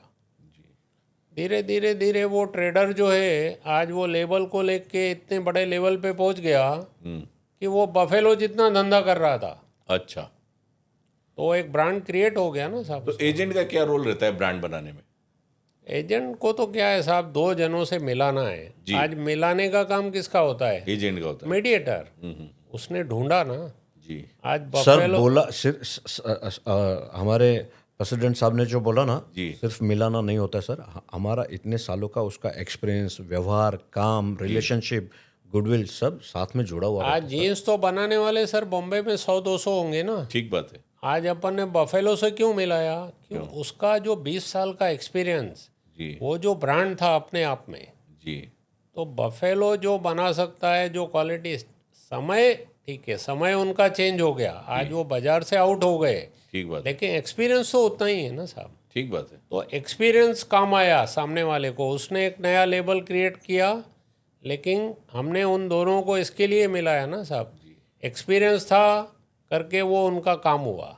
तो ये कोई भी मैन्युफैक्चर या कोई भी ब्रांड किस वजह से नुकसान में जाता है, और क्या क्या वजह रहती है कि वो अपने आप को सस्टेन नहीं कर पाता? देखिए साहब, आज क्या होता है, पहले के टाइम में जो 10-20 साल पहले की बात बता रहा हूँ, जी एक basic shirt, one pocket shirt बिकता था, जी वो सालों साल बिक रहा था। हम्म, समय के साथ अगर आप चेंज नहीं होंगे हम्म, तो फिर क्या होता है, समय आपको साइडलाइन कर देगा। आज बहुत सारे लोग क्या होता है, उनको एक मस्ती होती है कि साहब मेरा तो बिक रहा है। बस वन पॉकेट बिक रहा है, बिक रहा है। लेकिन वो बिकता है, वो एक समय था तब तक बिक रहा था, लेकिन आपको जो मार्केट है उसको फॉलो तो करना है ना साहब। जी 10 लोग क्या बना रहे हैं, जो आपके कॉम्पिटिटर हैं, आपको उनका डे टू डे प्रोडक्ट जो देखना है कि भाई दूसरे, आज सीडी हो गया, जो भी शर्ट वाले थे, डबल बूल था, तो आज हर एक प्रोडक्ट को आप जब तक वॉच नहीं करोगे तब तक आप कितने दिन तक चलेंगे? ठीक बात वन पॉकेट शर्ट रोज तो नहीं चलने वाला है ना। सर टाइम के साथ चलना पड़ेगा, फैशन और ट्रेंड को साथ में लेकर के चलना पड़ेगा, नहीं तो आप मार्केट से तुरंत आउट हो जाओगे। मैन्युफैक्चर क्या गलती करता है सर? जैसा एकदम आप बोल रहे हैं कि टाइम के साथ उसको क्या अपने आप में सुधार करना चाहिए कि भाई हर समय वो सजग रहे? उसको डे टू डे सर, आदमी आज हम डे टू डे क्या होता है, जी। हम अपने आप को चेंज करते हैं ना, कि हमको कुछ नया लाना है। आज हमने हाफ स्लीव्स का शर्ट पहना है, हमको कल फुल स्लीव्स का भी पहना। आदमी हर टाइप की चीज़ पहनता है, टी शर्ट भी पहनता है, कॉलर वाली भी पहनेगा, राउंड नेक भी पहनेगा, वी नेक भी पहनेगा। तो फैशन में वही होता है, जी आपको हर टाइम अलर्ट रहना है। जी जी। और अब जो आगे वाला समय है वो तो और भी ज़्यादा मेहनत है सर। अच्छा। मेहनत के साथ साथ आपको हर चीज़ चाहिए, कंपटीशन बढ़ते जा रहा है। कंपटीशन है। आप ऑनलाइन के बिजनेस से भी क्या एजेंट्स में फर्क पड़ रहा है? बहुत पड़ा है क्या डिफरेंस फील कर रहे हैं आप? गारमेंट में। ठीक है, आज मेंस सर ऑनलाइन से इतना फर्क नहीं पड़ा। मैं मुंबई के या महाराष्ट्र के एजेंटों की अगर मैं बात करूँ ना, जी तो हमको ऑनलाइन ने इतना तकलीफ नहीं दिया। हमको तकलीफ दिया है हमारे प्राइस ने। हमारा जो कॉस्ट ऑफ प्रोडक्शन आ रहा है ना महाराष्ट्र में, मुंबई में, जी वो हम लोग कम्पीट नहीं कर पा रहे हैं जयपुर से, गुजरात से, एमपी से, यूपी से, और आपके अभी नए नए आपके लुधियाना से, जी। कलकत्ता से। इन लोगों के साथ हम लोग कम्पीट नहीं कर पा रहे हैं। ठीक बात है। हमारा प्राइस इतना महंगा हो गया है। महाराष्ट्र सरकार अगर इसमें हम लोग को कोऑपरेट नहीं करेगी ना, अगर इस पे ध्यान नहीं देगी ना, तो मुंबई का रेडीमेड बिजनेस ऑलमोस्ट सर इतना गिर गया है। सबसे पहले यहाँ से गया साड़ी का बिजनेस। जी साड़ी का बिजनेस बंद हो गया मुंबई में। ठीक बात है। उसके बाद गया फैब्रिक का बिजनेस। फैब्रिक का बिजनेस पूरा गुजरात चले गया। उसके बाद गया कुर्ती का बिजनेस, वो पूरा जयपुर चले गया। जी नीड्स का बिजनेस तो पहले भी कभी नहीं था, आज भी नहीं है, और आगे भी रहने वाला नहीं है। उसके बाद अगर आप कैलकुलेट करें तो जो वीविंग होता है, जो आपका यहाँ होता था भिवंडी में, जी जी भिवंडी में जितने लूम्स थे, सब लूम्स धीरे धीरे धीरे जंग खाना चालू हो गए। सब शिफ्ट हो गए अदर स्टेट्स में। गवर्नमेंट ना सपोर्ट कर रही है महाराष्ट्र को, ना मुंबई को, और हमारे मैन्युफैक्चरर्स को बिल्कुल भी सपोर्ट नहीं है। आने वाले 5 साल में मुझे लग रहा है अभी जितने हैं उससे अगर 50% कम हो जाए जी। तो मुझे सरप्राइज नहीं होगा। उसमें मेन चीज़ क्या है साहब, महाराष्ट्र में एक सबसे बड़ा जो प्रॉब्लम आया ना, जी। वो आया यूनियन। यूनियन का। यूनियन की वजह से यहाँ बॉम्बे में जितने टेक्सटाइल मिल थे वो सारे बंद हो गए, सारे यहाँ से चले गए। तो उसमें तो गवर्नमेंट का तो कोई दोष नहीं था। ये तो क्यों दोष यूनियन- नहीं है? नहीं वो है सर, क्यों गवर्नमेंट का दोष है? गवर्नमेंट अगर आज यूनियन को बढ़ावा क्यों दे रहे हैं? कौन यूनियन को कौन बढ़ावा दे रहा है? उसके सपोर्ट में कौन है? आज यूनियन एक आदमी क्या होता है, एक तालाब है पानी का, जी उसमें आप 5 मछली ऐसी छोड़ दोगे, वो 5 मछली जो है वो 50 को खराब कर रही थी ना। जी जी जी। आज ये जो यूनियन लॉबी चालू हुआ, आपको अगर वो यूनियन लॉबी को आप उसी टाइम सरकार रोकती तो आज ये बॉम्बे का पूरा इंडस्ट्री यहाँ से ख़त्म नहीं होता। ठीक बात है। आज वही कपड़े की सारी मिलें ख़त्म हो गई। आज वापस आप कोई भी बड़ा जगह है, हर जगह यूनियन के बोर्ड लगे हुए हैं। आज भी लगे। सर आज कारखाने में 50 या 100 कारीगर हैं, वहाँ एक यूनियन का बंदा बैठ गया, कुछ गलत काम हो गया, वो फैक्ट्री को ताला लगना है। ओहो। तो आज कहीं ना कहीं क्या हो रहा है, पूरा कपड़ा इंडस्ट्री ख़त्म हो गया। जी आज वो चीज़, आज वही स्टेट गुजरात है या एमपी है, जी वहाँ तो इस टाइप की कोई चीज़ें नहीं है। आज दिल्ली में हज़ारों कारखाने हैं, वहाँ तो कोई यूनियनबाजी नहीं है। तो आज महाराष्ट्र कहीं ना कहीं सर गारमेंट में, कपड़े में ख़त्म होता जा रहा है। रागा ने जैसे पीछे फेयर किया था, आप लोगों ने सक्सेसफुल फेयर किया, तो रागा का फ्यूचर प्लानिंग क्या है? रागा क्या खुद के अपने इवेंट्स करने वाला है, या ब्रोकरों को किस तरह से आगे बढ़ाएगा? क्या कोई इंस्टीट्यूट डेवलप करने वाले हैं? सर आज क्या हो रहा है, मार्केट ही लास्ट 2-4 साल में इतना वीक हो चुका है। जी हम लोग जो लेवल पे काम कर रहे थे, जी आज ऐसा लग रहा है कि हमारा लास्ट ईयर से मेरा 25% जो काम है जी वो और कम हो गया।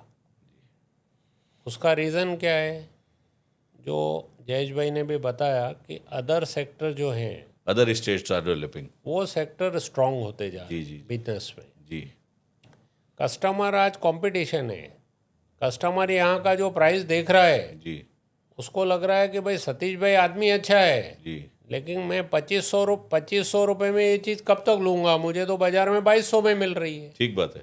तो वो यहाँ से डाइवर्ट होके वो अहमदाबाद चला गया। इसमें भी सबसे बड़ी बात कहाँ आती है, आपको बोलने के लिए 100-200 रुपया फर्क बहुत बड़ा नहीं है एक छोटे रिटेलर के लिए, जी पर अगर ये जब जहाँ वॉल्यूम है, जहाँ पे चेन ऑफ स्टोर्स है, जहाँ पे बाइंग नंबर्स ज़्यादा है, उनके लिए 100 रुपया भी 200 रुपया भी बहुत मायने रखता है पर पीस। 10 रुपये पीस भी मायने रखता है। तो वो बिजनेस धीरे धीरे धीरे धीरे करके हमारे हाथ में रेत के जैसा ऐसा सरकते जा रहा है महाराष्ट्र में सर। तो जो एजेंट हैं या जो काम कर रहे हैं, कितने बम्बई महाराष्ट्र में कितने एजेंट होंगे और वो कर रहे हैं, तो उनका भविष्य इस तरह से अंधकार में है? 100% सर। कोई एजेंट, ठीक है, आज हम ये प्लेटफॉर्म पे बैठ के जो बात कर रहे हैं, जी हर आदमी दुखी है। ठीक है, हम तो क्या है, ठीक है, हमने इतने साल मेहनत करी है, जी हम अपने आप को संभाल लेंगे, लेकिन 50% एजेंट का भविष्य क्या है, वो अंधेरे में ही है।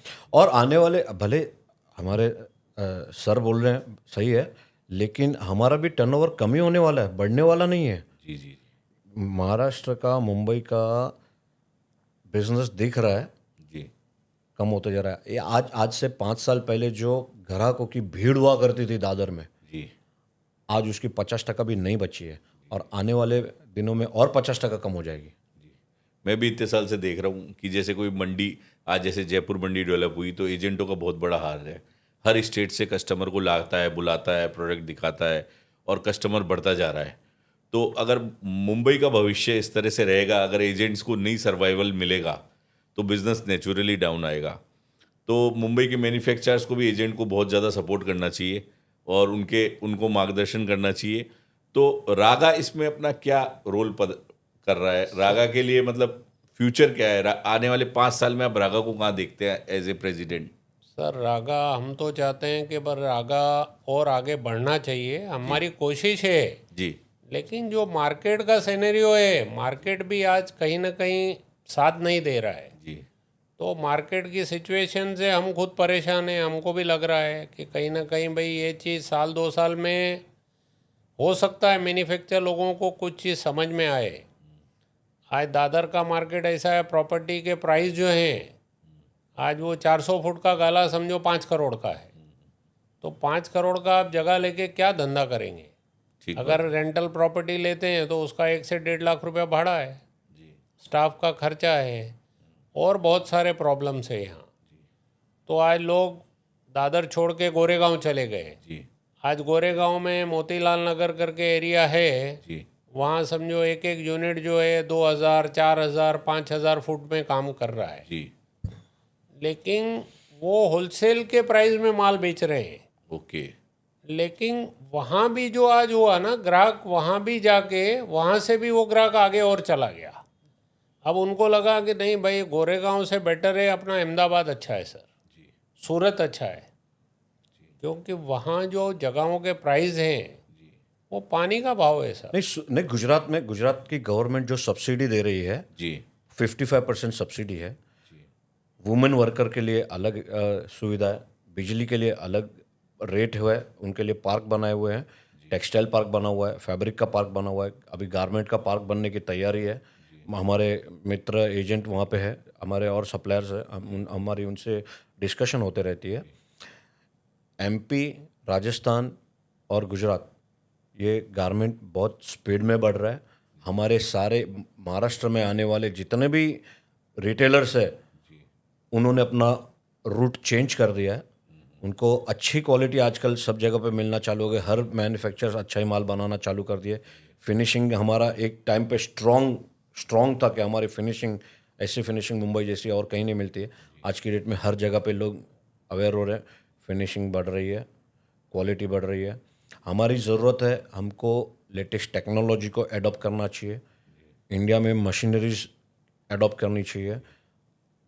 महाराष्ट्र में हमको चाहिए कि हम कोई ऐसा गवर्नमेंट का सपोर्ट लेकर के काम करें कि प्राइस को कंट्रोल कर सके।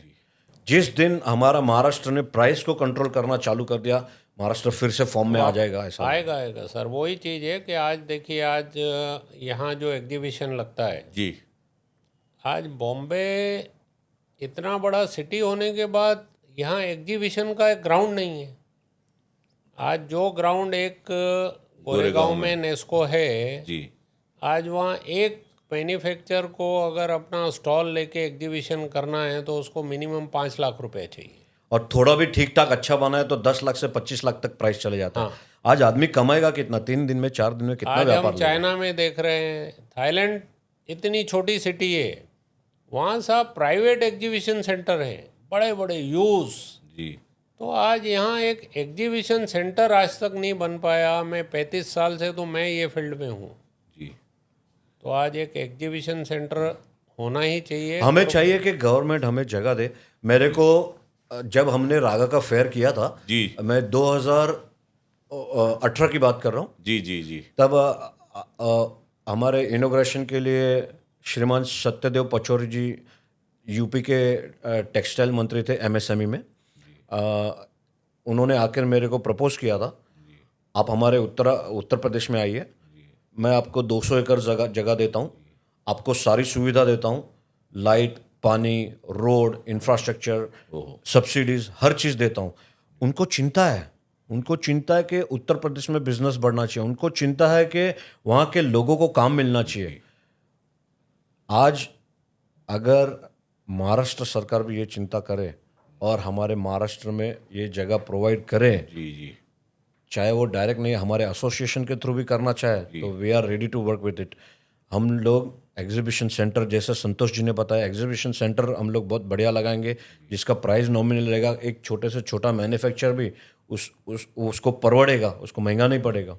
ऐसा उन लोग को सेंट्रली फैसिलिटीज़ देंगे, कंप्लायंस फैक्ट्री देंगे, ऐसा कुछ अरेंजमेंट सरकार हमारे साथ में करे तो वी आर ओपन। संतोष भाई जी, इंडिया में तो सर केवल एक दिल्ली छोड़कर कहीं पे भी एग्जीबिशन सेंटर्स बहुत बड़े प्राइवेट नहीं है। नहीं। जैसे जयपुर में भी हैं तो 1-2 बड़े सेंटर हैं जहाँ 2 lakh square feet, 1 lakh square feet.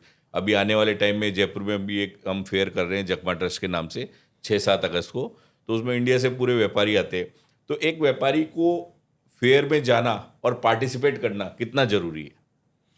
बहुत जरूरी है। आज अपने आप को अपडेट करना है जी, तो आपको टाइम के साथ चलना पड़ेगा। एग्जीबिशन में आपको नए नए मैन्युफैक्चर मिलेंगे, नई वैरायटी मिलेगी, नया प्रोडक्ट मिलेगा, नया फैब्रिक मिलेगा, नई डिजाइन मिलेगी, नए लोग मिलेंगे, नए सप्लायर मिलेंगे, नए बायर मिलेंगे। ये सब तो एग्जीबिशन साल में 2 बार 4 बार होने ही चाहिए। जी जी जी एक दूसरे से पेमेंट का अपडेट, बिजनेस का update, communication update, technology update, ideas update, ये सब करना बहुत ज़रूरी है सर। जब तक एग्जीबिशन नहीं होते तो ये बहुत आप अकेले काम कर रहे हो ऐसा हो गया। एक साथ में आएंगे, एक मंच पर आएंगे तो बहुत अच्छा रहता है। कस्टमर के लिए भी वो बेनिफिट है सर एग्जीबिशन। आज उसको कुछ भी नई चीज़ देखना है जी, तो उसका कोई ना कोई तो उसको चाहिए कि भाई प्लेटफॉर्म, कि भाई मुझे कुछ नया। आज एग्जीबिशन मैं तो लास्ट 5 साल से देख रहा हूँ, जी मैंने ऐसी ऐसी चीज़ों के एग्जीबिशन देखे हैं कि जो हमने तो आज तक सोचा भी नहीं था। प्रोडक्ट, हाँ, आज बिल्डिंग मटेरियल्स उसका एग्जीबिशन है। जी जी जी जी भाई आदमी ईंट बना रहा है तो किस टाइप की ईंटें होती है साहब? सीमेंट का ईंट बन रहा है, आज रेड ईंट है कि भाई एक सीमेंट कलर का ईंट, वो क्या क्या टेक्नोलॉजी है साहब। बिल्डिंग मटेरियल में जो चीज़ें लगती है जी आज उनके एग्जीबिशंस आ गए, पेंट के एग्जीबिशंस आ गए, कर्टन्स का एग्जीबिशन आ गया, ज्वेलरी के एग्जीबिशंस आ गए, नॉट आर्टिफिशियल, जी ओरिजिनल ज्वेलरी, गोल्ड और डायमंड। जी, वंडरफुल। वो तो इंडस्ट्री का सर मैंने जो देखा है, लोग अपने लॉकर्स सिक्योरिटी के साथ में, गनमैन के साथ में, वहाँ लॉकर्स के साथ में एग्जीबिशंस होता है।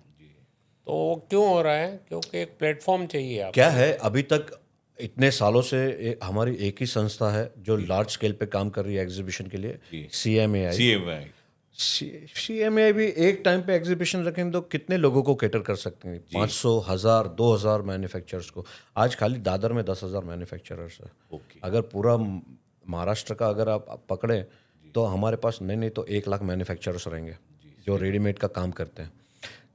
सबको CMAI का प्लेटफॉर्म नहीं परवड़ता है, वो भी एक्सपेंसिव है, जगह एक्सपेंसिव बहुत है। एक्सपेंसिव है सर। CMAI आज कर रही है। आज एक छोटा मैन्युफैक्चरर को अगर प्लेटफॉर्म चाहिए तो वो CMAI में पॉसिबल नहीं है ना। मिनिमम 5 लाख रुपया है मिनिमम। एक छोटा सा स्टॉल भी लेगा तो उसको 5 लाख का खर्चा है। तो वहीं पे हमारा डिस्कशन हुआ है रागा में कि हम लोग आगे चल कर के ये 5 लाख के एग्जीबिशन को एक मैन्युफैक्चर को कम से कम 1 लाख रुपए तक लेके आए, जी, सिमिलर सुविधा दे। उसमें सभी एजेंट जुड़ के करेंगे तो बहुत बड़ा फेयर होगा, और क्या है और फेयर का लुक अलग होगा, और कस्टमर को बुलाने में बहुत सुविधा रहेगी। नहीं, मैं चाहता हूँ कि आप मेरा, संतोष जी का और श्रीपाल जी का नंबर अपने पॉडकास्ट में दीजिएगा।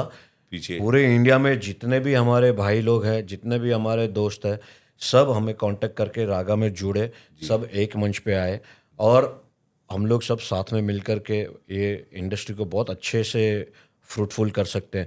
मैंने अपनी ज़िंदगी में सब कुछ कमाया है, नाम, पैसा, रिलेशनशिप, सब मुझे रेडीमेड नहीं दिया है। ठीक बात है। तो मैं भी चाहता हूँ कि मैं भी रेडीमेड के लिए कुछ करूँ। जी जी जी, रेडीमेड गारमेंट एजेंट एसोसिएशन में जैसा जयेश भाई कह रहे हैं, सभी लोग जुड़े। डिस्क्रिप्शन में इनका नाम और नंबर दिया हुआ है, आप कांटेक्ट कर सकते हैं। और सभी का मैं सबसे रिक्वेस्ट करूंगा, जितने भी इंडिया में एजेंट हैं वो डायरेक्ट इनको टच करें और एसोसिएशन के मेंबर बने। इससे आपको फ़ायदा होगा, आपको सिक्योरिटी रहेगी, और भविष्य में क्या नया डेवलपमेंट हो रहा है वो आपको इन्फॉर्मेशन मिलती रहेगी। नहीं, हमें सिर्फ ये बात नहीं है उनको फायदा होगा, हमको एसोसिएशन को भी उनसे एसोसिएशन फायदा भी होगा। बड़ी होगी। आज कई लोग हैं, वो भी हमको सजेस्ट कर सकते हैं, जी, आइडियाज़ दे सकते हैं, हम क्या इम्प्रूव कर सकते हैं उनके लिए, और वो हमारे लिए क्या इम्प्रूव कर सकते हैं। देखो, एक हाथ से ताली नहीं बजती सर, हम अपना हाथ आगे बढ़ा रहे हैं। आप भी आइए, जुड़िए हमारे साथ में, और रागा को और स्ट्रॉन्ग करते, और डेप्थ में जाते, और नंबर्स बढ़ाते हैं। तो एजेंट्स के लिए भी आपका गवर्नमेंट से क्या कुछ डिस्कशन चल रहा है कि एजेंट को रिकॉग्नाइजेशन मिले? सर, एजेंट हम तो चाहते हैं भाई, गवर्नमेंट को फर्स्ट थिंग तो एजेंट का एक आइडेंटिटी, मतलब एक गवर्नमेंट की तरफ से, जैसे जयेश भाई ने भी बताया जी कि अभी तक गवर्नमेंट की तरफ से एजेंट को कुछ भी नहीं है ना। आज सीएमआई जो भी है, जी, आज they are manufacturers. They are, CMI का भी कोई बेनिफिट नहीं है एजेंट के लिए, वो मेंबर्स बना रहे हैं एजेंट को। लेकिन सीएमआई जो सुनवाई होना चाहिए एजेंट की, आज इतने साल अगर कोई आदमी जुड़ा है, ठीक है ना, गवर्नमेंट का जो भी प्रोसीजर होगा एजेंट तो उसको फुलफिल करने के लिए तैयार है ना। ठीक बात है। सरकार अगर चाहती है भाई आपको ब्रोकर को भाई एक जोड़ना है, तो सरकार उसके लिए कोई भी कायदा बनाएगी, कोई सिस्टम बनाएगी, वो तो नेचुरली उसको फॉलो करना है। ठीक बात है। आज गवर्नमेंट ने सेल टैक्स आया, जीएसटी आया, तो रूल जो आता है एजेंट रूल को फॉलो करना चाहता है, लेकिन वो सिस्टम में वो भी आना चाहता है। सरकार हमसे टीडीएस तो ले रही है, हाँ, पर हमारे को रिकॉग्नाइजेशन नहीं दी। हमारे रिकॉग्नाइजेशन नहीं है। जी, तो वो जरूरी हम लोग है टैक्स तो भर रहे हैं हर जगह। हाँ हाँ हाँ, क्या बोलते हैं संतोष भाई? जरूरी है सर। आज क्या है, जो भी इनकम होता जी। है, आज हमको अगर कोई ब्रोकरेज दे रहा है, तो सरकार ने जो लिमिट सबके लिए रखा है उतना हमारे लिए भी है ना। तो उसके बाद जो एक्सेस होगा वो तो सरकार हमसे भी, हमको भी एडवांस टैक्स भरना है, टाइम टू टाइम टीडीएस भरना है, हर चीज़ इनकम टैक्स भरना है, हर चीज़ भरना है। तो अपन भी हर चीज़ में आज गवर्नमेंट के जो भी टैक्स हैं हर चीज़ को फॉलो तो कर ही रहे हैं ना सर। तो मेरा निवेदन आपके पॉडकास्ट के माध्यम से ये रहेगा, सारे एजेंट भाइयों के लिए, सेंट्रल गवर्नमेंट से, स्टेट गवर्नमेंट से, कि हमारे रेडीमेड गारमेंट के एजेंट को भी मान्यता दी जाए, हमको भी एक प्लेटफॉर्म दिया जाए, हमारे लिए भी एक रिस्पेक्ट का फूल दिया जाए। बहुत बढ़िया, बहुत अच्छे विचार हैं जयेश भाई के, और हम चाहेंगे गवर्नमेंट इस पे ध्यान दे और इसमें एक एप्लीकेशन देंगे। गारमेंट के एक अध्यक्ष है अनुराग जी, मैंने उनसे भी इस टॉपिक पे डिस्कस किया था। उन्होंने भी मुझे बोला कि आप आइए, हम दिल्ली चलते हैं, और उनके भी कुछ कॉन्टैक्ट्स है, हमारे भी कुछ कॉन्टैक्ट्स है, तो लोगों से बात करते और हमारे एसोसिएशन के माध्यम से एजेंटों को एक प्रस्ताव रखें कि इनके लिए भी कुछ सरकार किए हैं। जैसे कि कोरोना में कई लोग, जैसे आपने हमारी बात हुई थी, कई लोगों को 2-3 एजेंट हमारे एक्सपायर हो गए, ओहो, जिनकी वजह से उनका कमाने का घर का एकमात्र सोर्स था वो भाई। उसके बाद में उसका क्या हुआ? कुछ नहीं। उसकी फैमिली, बच्चे पढ़ रहे हैं, बीवी, घर, हर चीज़ बहुत मुश्किल है। जी, तो क्या करना चाहिए उसके लिए? ठीक बात है। गवर्नमेंट का इस तरह से कोई ना कोई, या सोसाइटी का, आज रागा इसके लिए सपोर्ट कर रही है। हमने बीच में हमारे एसोसिएशन के ही एक मेंबर थे जिनका देहांत हो गया, तो एसोसिएशन ने डिसाइड करके उनको कुछ धनराशि भी दी थी, फंड दिया था। और लेकिन उससे क्या ही हो सकता है। जी जी जी एनीवेज, उसमें क्या कुछ मैन्युफैक्चर ऐसे हैं सर कि सपोज समझो वो पार्टी के साथ जुड़े हैं, किसी मैन्युफैक्चर से वो ब्रोकर जुड़ा था, तो उन्होंने प्लान किया हमारे थ्रू कि भाई जब तक ये इनका क्लाइंट हमारे पास है जी तब तक इनका जो भी ब्रोकरेज ईयरली बनता है या क्वार्टरली बनता है हम उनकी फैमिली को ज़रूर देंगे।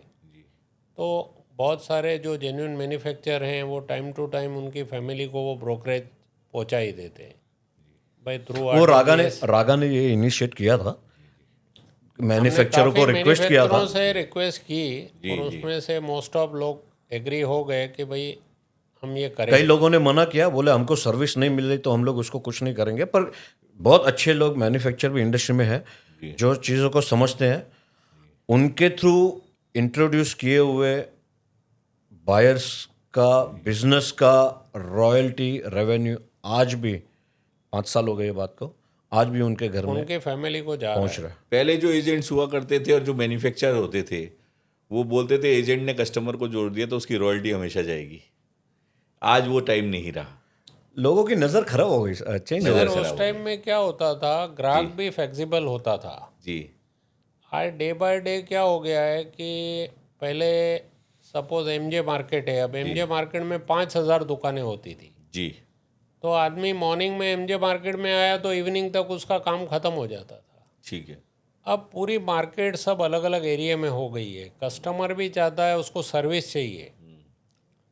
तो पहले का टाइम अलग था, कस्टमर और ब्रोकर एज ए फ्रेंड ही होते थे।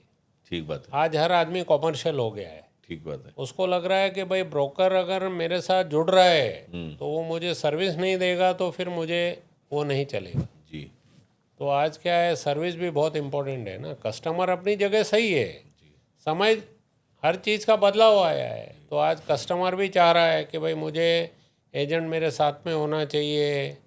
तो आज कुछ मैन्युफैक्चरर्स ऐसे हैं, अभी बोल रहे हैं इसने इंट्रोडक्शन तो करवा दिया, अभी माल व्हाट्सएप पे ऑर्डर लेके जा रहे हैं, पेमेंट ऑनलाइन ट्रांसफर में आ जा रहा है, एजेंट की क्या ज़रूरत है।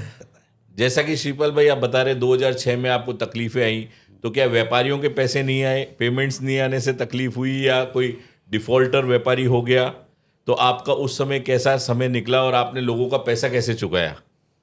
ये बात आपकी बहुत सही है। जी। 2006 और 2013 तक हमने किसी का पैसा नहीं रोका। जी। कुछ व्यापारी हमको गलत मिल गए या कुछ एजेंट सब एजेंट मुझे गलत मिलने से मेरे काफ़ी रकम वहाँ पानी हो गई या डूब गई है। कुछ मैन्युफैक्चर ने मुझे सपोर्ट किया और कुछ लोगों ने नहीं किया, उनको हाथ जोड़ के उसी टाइम मैंने अपने घर में कुछ सब कुछ निकालने के बाद भी उनको पैसा दिया गया। जी, तो घर आप जैसा कि मुझे पता है श्रीपाल जी एक ऐसे एजेंट हैं जिन्होंने घर का जेवर बेच के व्यापारियों का पैसा चुकाया, क्योंकि एजेंसी का धंधा जबान का होता है, जबान का धंधा, गुडविल का धंधा। तो एजेंट अपनी गुडविल बनाने के लिए अपना घर का जेवर गिरवी रख के गुडविल बनाता है, लोगों को पैसा चुकाया, और श्रीपाल जी इसका एक बहुत बड़ा उदाहरण है। तो श्रीपाल जी, जैसे आपने उस समय आपके घर में इतनी प्रॉब्लम्स हुई, तो आपने उस समय क्या सोचा कि मैं एजेंट रहूं या नहीं रहूं? जैसे आपने कहा मेरा मन आया कि एक बार तो मैं सब धंधा छोड़ के गांव चला जाऊं, तो उस समय आपको हिम्मत कहाँ से आई? 2006 के बाद मैं धीरे धीरे ऐसा लगा मुझे कि भाई काम नहीं करना चाहिए, गलती कहीं हुई है, लोगों का पैसा फंसा हुआ है और लोगों को पैसा देना चाहिए। 2009 के बाद जिस मैन्युफैक्चरर से मेरे से पैसा लिया कि भैया आज का आज मुझे पैसा दो आदमी भेज के मेरे घर पे या मेरे दुकान पे भेज के, मैंने उस टाइम अपना गुना बेच के पैसा दिया। फिर मैं रात को सोच के मैं बैठा, भैया अभी आगे अपने को करना क्या है। तो उसके लिए मैं अपने एक सिस्टम बनाया कि भाई किसके किसके पैसे हमारे बाकी है और किसको देना है। सबने हमने बुला के उनको कि भैया आप हमारा पैसा ये बाकी है पार्टी के अंदर, आप मुझे सपोर्ट दोगे तो मैं आपका आधा पैसा इधर करूँगा और आधा पैसा उधर करके ये गाड़ी चलेगी। और कुछ मैन्युफैक्चर कुछ रिटेलर जो आज भी मेरे साथ है उन्हें सपोर्ट दिया और ये गाड़ी आज तक चल रही है। श्रीपाल जी, जैसे अभी आपने बताया कि अगर जैसे आप एसोसिएशन में पहले आप रिकवरी करवा रहे हैं, लोगों को बहुत बड़ा नाम हो रहा है कि किसी भी एजेंट का पैसा फंस जाता है, व्यापारी का पैसा फंस जाता है, तो श्रीपाल जी जाके एक्स्ट्रा ऑर्डिनरी एफर्ट्स लेके रागा की तरफ से लेटर देते हैं और मेहनत करके पैसा निकलाते हैं। सर हमारे एसोसिएशन के चाणक्य जी है जी, श्रीपाल जी, कौन सी गाड़ी कहाँ अटकी है, कहाँ से उसको क्या करना है और गाड़ी को चालू करना है, वो उनको बहुत अच्छे से आती है। जी कोई एजेंट का प्रॉब्लम क्या है, कोई मैन्युफैक्चर का प्रॉब्लम क्या है, रिटेलर का प्रॉब्लम क्या है, सबका अच्छे से हम लोग बैठ के डिस्कस करके समझते हैं और उसका रास्ता शिवपाल जी इतने अच्छे से निकालते हैं। आज तक हमने 100-150 ऐसे केसेस सलटाए हैं जो केस सलटने नामुमकिन है। जी रागा की तरफ से हमने एक ही आदमी को आगे रखा है, जी शिवपाल जी को। शिवपाल जैन। जी शिवपाल जी, जैसा अपने किसी व्यापारी का पैसा फंस जाता है या अटक जाता है तो एजेंट उसमें अगर नहीं चुकाने की कैपेसिटी और व्यापारी भाग गया तो उसके लिए कैसा क्या संघर्ष और क्या क्या संयम रखना पड़ता है, या किस तरह से वो अपने बिजनेस को सरवाइव कर पाएगा? क्योंकि अगर आज उसका गुडविल खत्म हो गया तो व्यापार को कैसे सरवाइव कर पाएगा? उसके लिए सर क्या है, एक बार तो सबसे पहली बात है कि जिस एजेंट को काम करना है जी उसको मैन्युफैक्चरर जाके मिलना चाहिए कि भाई मुझे ये प्रॉब्लम है और इस प्रॉब्लम को अपन कैसे निकाल सके। जी और मेरे पास कुछ अच्छे व्यापारी होंगे, उनके सारे निकालना है कि आप मुझे क्या सपोर्ट दे रहे हैं। अगर मैन्युफैक्चरर सपोर्ट देगा तो एजेंट जिंदा रहेगा, बाकी अदरवाइज उसको कुछ ना कुछ चेंजिंग काम ही करना पड़ता है। एजेंट बदलना पड़ेगा। तो जैसे रागा का आप इतने साल से आप लोग रागा में तीनों जुड़े हुए हैं और इंडिया भर में आपने अभी तक अपने कितने मेंबर्स हो चुके हैं? आज के डेट में हमारे जो मेंबर है जी लगभग 560 या 570 मेंबर आज की डेट में करंट में हैं। बाकी अभी हमें आगे हम लोग विचार करके उसको बढ़ाएंगे कैसे। प्रिसाइज फिगर 750 मेंबर्स हमारे हैं। और हमने लास्ट कोविड के बाद में थोड़ा सा हमारा एफर्ट स्लो ही हो गया है, जी जी जी पर वापस हम लोग अगर ध्यान दें तो हम लोग को अभी तुरंत में 1500 मेंबर्स तो हम लोग कर सकते हैं और 10,000 मेंबर तक आपके पॉडकास्ट के माध्यम से कई जगह से हम लोग चाहते कि लोग आए और हमसे जुड़े, जैसे हमने पहले भी डिस्कशन किया। एक एजेंट और डिस्ट्रीब्यूटर एजेंट में क्या फर्क है? सर एजेंट और डिस्ट्रीब्यूटर में दो फर्क है। जी, एक तो क्या होता डिस्ट्रीब्यूटर है, एजेंट एक गारंटी लेता है कि भैया आप हमसे पैसा लगा रहे हैं, उसको 2% 3% जो कमीशन मिलती है जी सर। उस पर काम करता है। डिस्ट्रीब्यूटर अपना पैसा लगाता है 10%, 15%, 20% जो उसको मिलता है। वो पैसा क्यों लगा रहा है डिस्ट्रीब्यूटर कि उसको एक अच्छा नफ़ा मिलता है। एजेंट क्यों नहीं लगा रहा है, उसकी नफ़ा लिमिटेड है। तो फ़र्क यह है कि डिस्ट्रीब्यूटर अपना काम पैसा लगा के करता है और एजेंट को बिना पैसे लगाए काम करने का ये मौका मिलता है। एक एजेंट भी डिस्ट्रीब्यूटर की तरह वर्क कर सकता है? एजेंट डिस्ट्रीब्यूटर की तरफ वर्क इसलिए नहीं कर सकता कि अच्छे जितनी बड़ी पार्टियां हैं, अगर उनको मालूम गिर जाए कोई एजेंट ट्रेडिंग करना है या कोई प्रॉब्लम कर रहा जी। है, वो आपके साथ कभी काम नहीं करेगा। जी एजेंट डिस्ट्रीब्यूटर एजेंट भी होते हैं, मैंने सुना जैसे हाँ, डिस्ट्रीब्यूटर कमीशन एजेंट- कुछ कम दिया जाता है, वो पैसा नहीं लगा पाए कोई एजेंट। डिस्ट्रीब्यूटर एजेंट ऐसे भी है जी जो कुछ कंपनियां, उनकी एक लिमिट होती है इन्वेस्टमेंट की, जी तो 10 कंपनी डिस्ट्रीब्यूशन में ली है, 10-15 कंपनी उन्होंने एजेंसी में ली है। जी एजेंसी में ये रोल होता है कि ऑर्डर ले लिया, माल डायरेक्ट पार्टी उसको भेजेगी, पेमेंट डायरेक्ट सप्लायर को आएगा। आएगा। डिस्ट्रीब्यूशन में आपका ऐसा होगा, आपने माल अपने जिम्मेदारी पे लिया है, अपने बिलिंग पे लिया और अपने बिलिंग से अपने रिटेलर को देंगे, तो आप वो 3 पार्टी का ट्राई एग्रीमेंट हो गया। ये 2 पार्टी एग्रीमेंट होगा एजेंटों का। तो आने वाले टाइम में रागा क्या नया करने जा रही है और किस तरह से रागा का भविष्य आप देखते हैं आने वाले 5 साल में?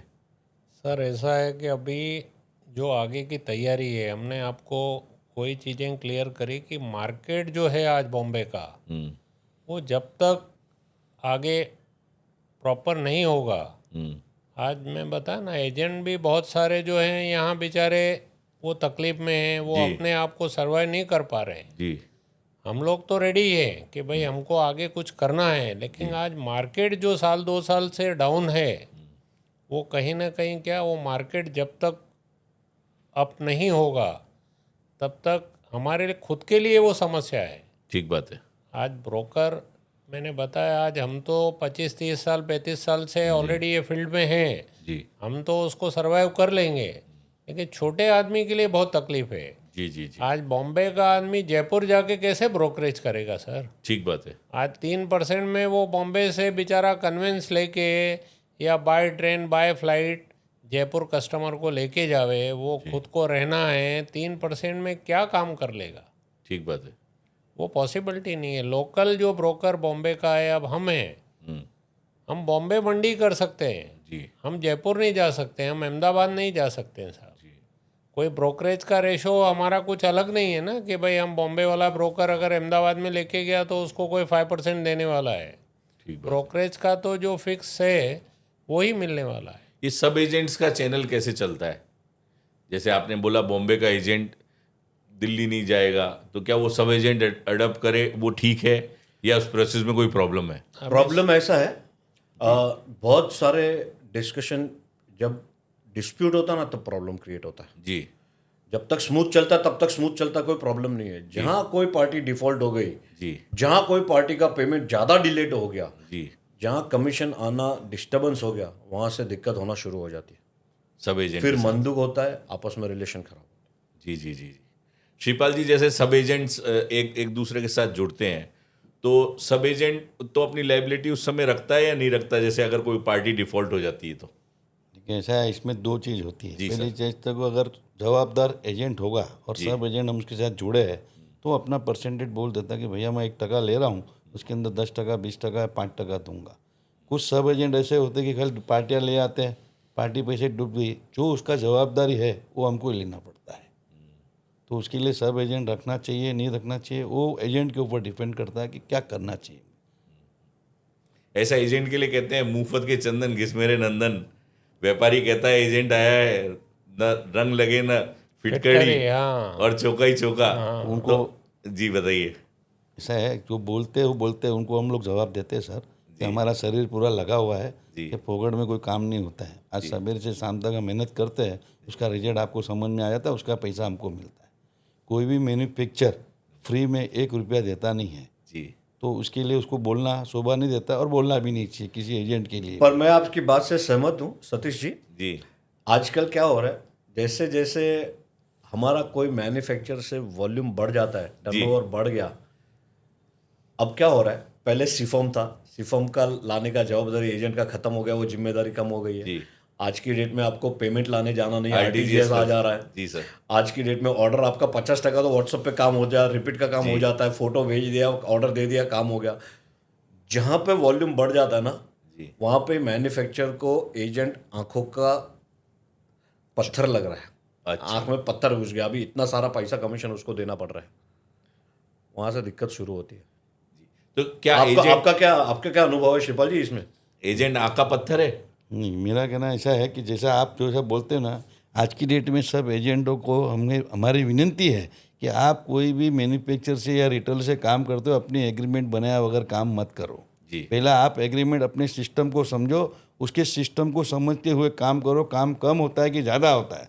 आप ज़्यादा करते हो तो दुखी होता है, और कम करता है तो और डबल दुखी होता है। हम एग्रीमेंट बनाने में काम करो, कहीं कोई प्रॉब्लम नहीं आएगी। कोई भी एसोसिएशन हमारे सामने खड़ी हो सकती है। हमारे पास लिखा पढ़ी कुछ होता नहीं है, हम जबानी करते हैं न, हमारे पास बैंक स्टेटमेंट होता है उनका हर महीने का, हम स्टेटमेंट लेते नहीं हैं। तो इसके लिए वो हमको ज़्यादा प्रेशर करके बोलता है। 5% ऐसे मैन्युफैक्चरर है जो हमको मंथली या क्वार्टरली अपना बिजनेस का स्टेटमेंट देते हैं। बाकी आधे से ज़्यादा लोग को तो मालूम ही नहीं होता है एजेंटों को कि कब उसका क्लाइंट मैन्युफैक्चरर के पास जाके ऑर्डर दे के आ गया, कब माल डिस्पैच हो गया। ना एजेंट को पूछा जाता है कि भाई ये पार्टी सही है, कंटिन्यूस करने जैसा है नहीं है। पेमेंट भी आ जाता है, साल भी निकल जाता है, हमको पता तक नहीं चलता। तो कमीशंस का क्या प्रोसेस रहता है? आपको डेली मिलता है या ईयरली मिलता है या क्वार्टरली मिलता है या मिलता ही नहीं है? कमीशन का क्या प्रोसेस है sir? Readymade garment agent association इसलिए हमने बनाया हुआ है कि अगर कोई भी एजेंट 3-3 महीने या 6-6 महीने हिसाब करेगा तो प्रोसीजर बराबर है। कोई हिसाब 12 महीने नहीं करेगा, उसका प्रोसीजर 100% आपको गलत है, क्योंकि वो अकाउंट ही नहीं मिलता है उनका।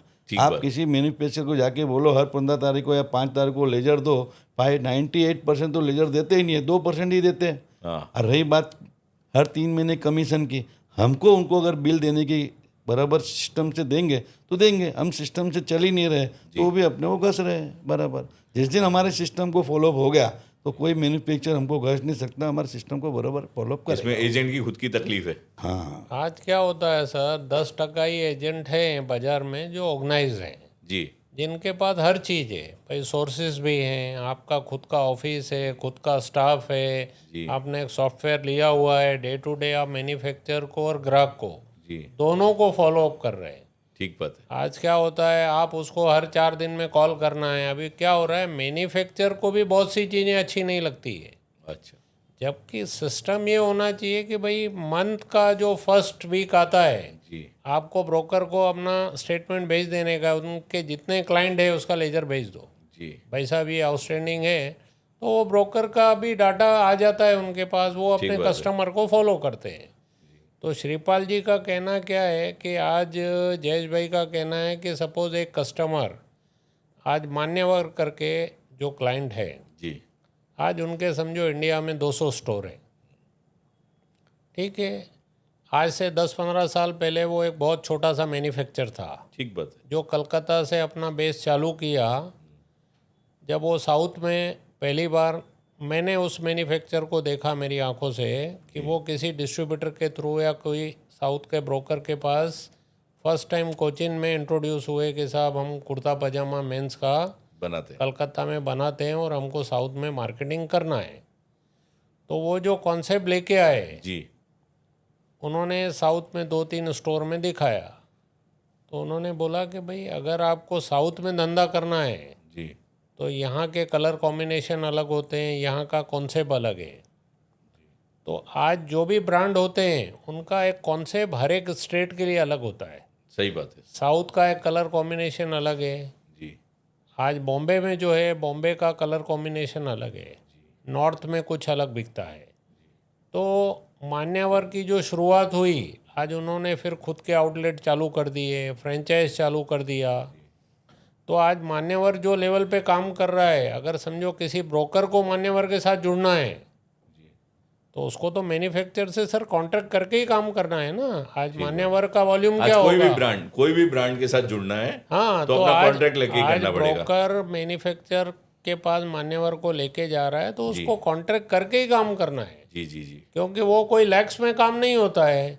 भाई उसका एक मैन्युफैक्चर से 5 करोड़ का अकाउंट हुआ, किधर 10 करोड़ का अकाउंट हो रहा है। ठीक बात है। तो कहीं ना कहीं क्या होता है, मैन्युफैक्चर को भी बांधना है, अपने को भी जिम्मेदारी के साथ काम करना है। जी तो आगे चल के हम तो हर एक मैन्युफैक्चर से यही रिक्वेस्ट करेंगे और ब्रोकर से भी यही रिक्वेस्ट है जी कि साहब आप जिस भी आदमी से जुड़ रहे हो, एक आपका दोनों का एग्रीमेंट होना चाहिए, कॉन्ट्रैक्ट होना चाहिए। एक कॉन्ट्रैक्ट साइन करना बहुत ज़रूरी है। जैसे श्रीपाल जी, आप जैसे व्यापारियों का तो पेमेंट रिकवर करा देते हैं, अगर किसी एजेंट का कमीशन डूब जाता है उसके लिए क्या ऑप्शन है? क्या एजेंट्स की आपके पास ऐसी बातें आती है ऑल इंडिया से कि मेरा फलाने व्यापारी ने पेमेंट नहीं दिया, तो उसके खिलाफ कोई एक्शन कर सकते हैं अभी- या कोई डिस्कशन करते हैं? हमारा एसोसिएशन स्टार्ट ही उसी बेस पे हुआ था जी जी जी कि एजेंटों के प्रॉब्लम्स कहाँ आते हैं उसको रिजॉल्व करना। जी। और श्रीपाल जी उस काम में बहुत स्ट्रांग है। जी आगे की बात वही बताएंगे, क्योंकि हमारा एसोसिएशन ही उसी बेस पे चालू हुआ था। एजेंट जो बेस है सर, आज जी। एजेंट तो आज मुझे मेरे ख्याल से 50 साल से ऊपर से ये कॉन्सेप्ट चल रहा है भाई, जी आज़ादी के mediator टाइम है। से। जी लेकिन जो हम आरजीए से जुड़े, जी हमने वो कॉन्सेप्ट भी स्टार्ट इसके लिए किया कि बहुत सारे जो एजेंट के प्रॉब्लम है वो सॉल्व नहीं हो रहे थे। जी तो उसके लिए ही हम लोगों ने एक साथ एक बैठ के प्लान किया कि भाई एक हमको एसोसिएशन फॉर्म करना, जी उसमें मैन्युफैक्चर और एजेंट दोनों के प्रॉब्लम अपने को सुनना है और दोनों के सॉल्व करना है। एसोसिएशन हमारी फॉर्म होने का मुख्य कारण ये बना, 2015-16 में हर इंडस्ट्री में एजेंटों के ब्लैक बोर्ड के नाम से लिस्ट बनने लग गए कि ओके। फलाना एजेंट ब्लैक लिस्टेड है। जी सीएमए का लिस्ट जारी होने लग गया कि ये डिफ़ॉल्टर है एजेंट, ये डिफ़ॉल्टर है। भाई हमने आपके साथ में इतने सालों से काम किया है, आपका माल गया, आपका पेमेंट हम लाके दिए, आपने हमें कमीशन दिया। आज 15 साल के बाद में सडनली कोई 2 लाख रुपया का डिफ़ॉल्ट हो गया तो आपके लिए सडनली आदमी ब्लैक लिस्टेड हो गया। ये सब कारण नाम खराब होने की वजह से, ब्लैक लिस्ट होने की वजह से हम सारे एजेंट मिलना शुरू हुए और इसी बेस के ऊपर हमने हमारा readymade garment agent association form किया। तो एजेंट जैसे एक व्यापारी को एक एजेंट 200 कस्टमर 400 कस्टमर देता है, उसमें 2 व्यापारी भी खराब निकल जाते हैं तो क्या ब्लैक लिस्ट कर देता है? 100% करता है। जी जी जी। सर वो और उसकी चीज कमीशन आती है या नहीं आती उस पर?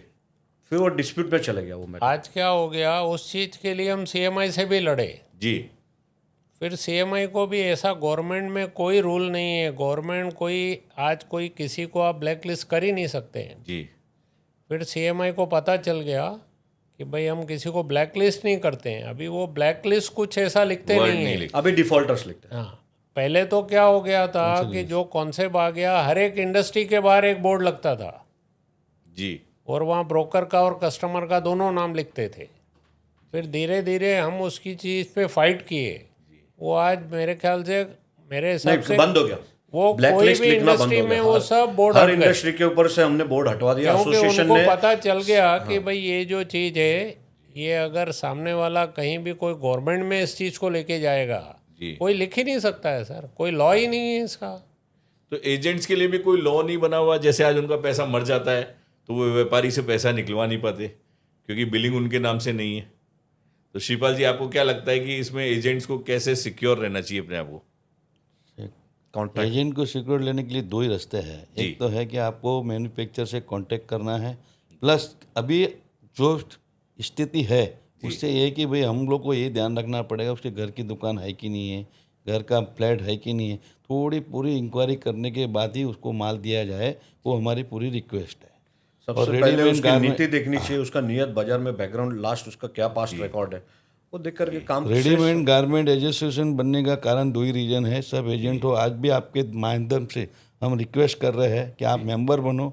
आपकी एजेंसी में कमीशन नहीं आ रही है तो उसका आप जवाबदार मैं हूँ। मैं 100% आपको मैन्युफैक्चर से कमीशन ला कर दूंगा, ये मेरी जवाब। लेकिन उसके लिए दो चीज़ चाहिए, एक आपकी डिटेल चाहिए और एक आपका फॉलोअप चाहिए। पब्लिकली आप ओपनली ऐसा जिम्मेदारी मतलब फंस जाओ। जैसा कि रागा के हमारे पास अध्यक्ष और उपाध्यक्ष बैठे हैं, दोनों उपाध्यक्ष, और ये सब हमारे मंच पे पधारे और हमें बहुत खुशी हुई। और अगर किसी भी मैन्युफैक्चर का जिनाइनली पैसा फंसा हुआ है या एजेंट का कमीशन जिनाइनली फंसा हुआ है तो वो रागा की हेल्प ले सकता है। हम जरूर रागा कोशिश करेंगे कि उसका प्रॉब्लम रिजॉल्व करें। रिजॉल्व करने की कोशिश करेंगे। ये इनका एक कमिटमेंट है अपना आत्मविश्वास से। ये लीगल कोई कमिटमेंट नहीं है। तो इस चीज़ों को ध्यान रखिए कि अगर आपका कोई वाकई पे पैसा फंसा हुआ है तो ये अपनी तरफ से एक हेल्प करेंगे, एफर्ट्स करेंगे। मैं इनको बहुत धन्यवाद देना चाहूँगा, रागा के मेंबर्स को, प्रेसिडेंट साहब को, अध्यक्ष साहब हमारे मंच पे पधारे। बहुत बहुत धन्यवाद जयेश शाह को और शिवपाल जी को। जय हिंद। Thank you.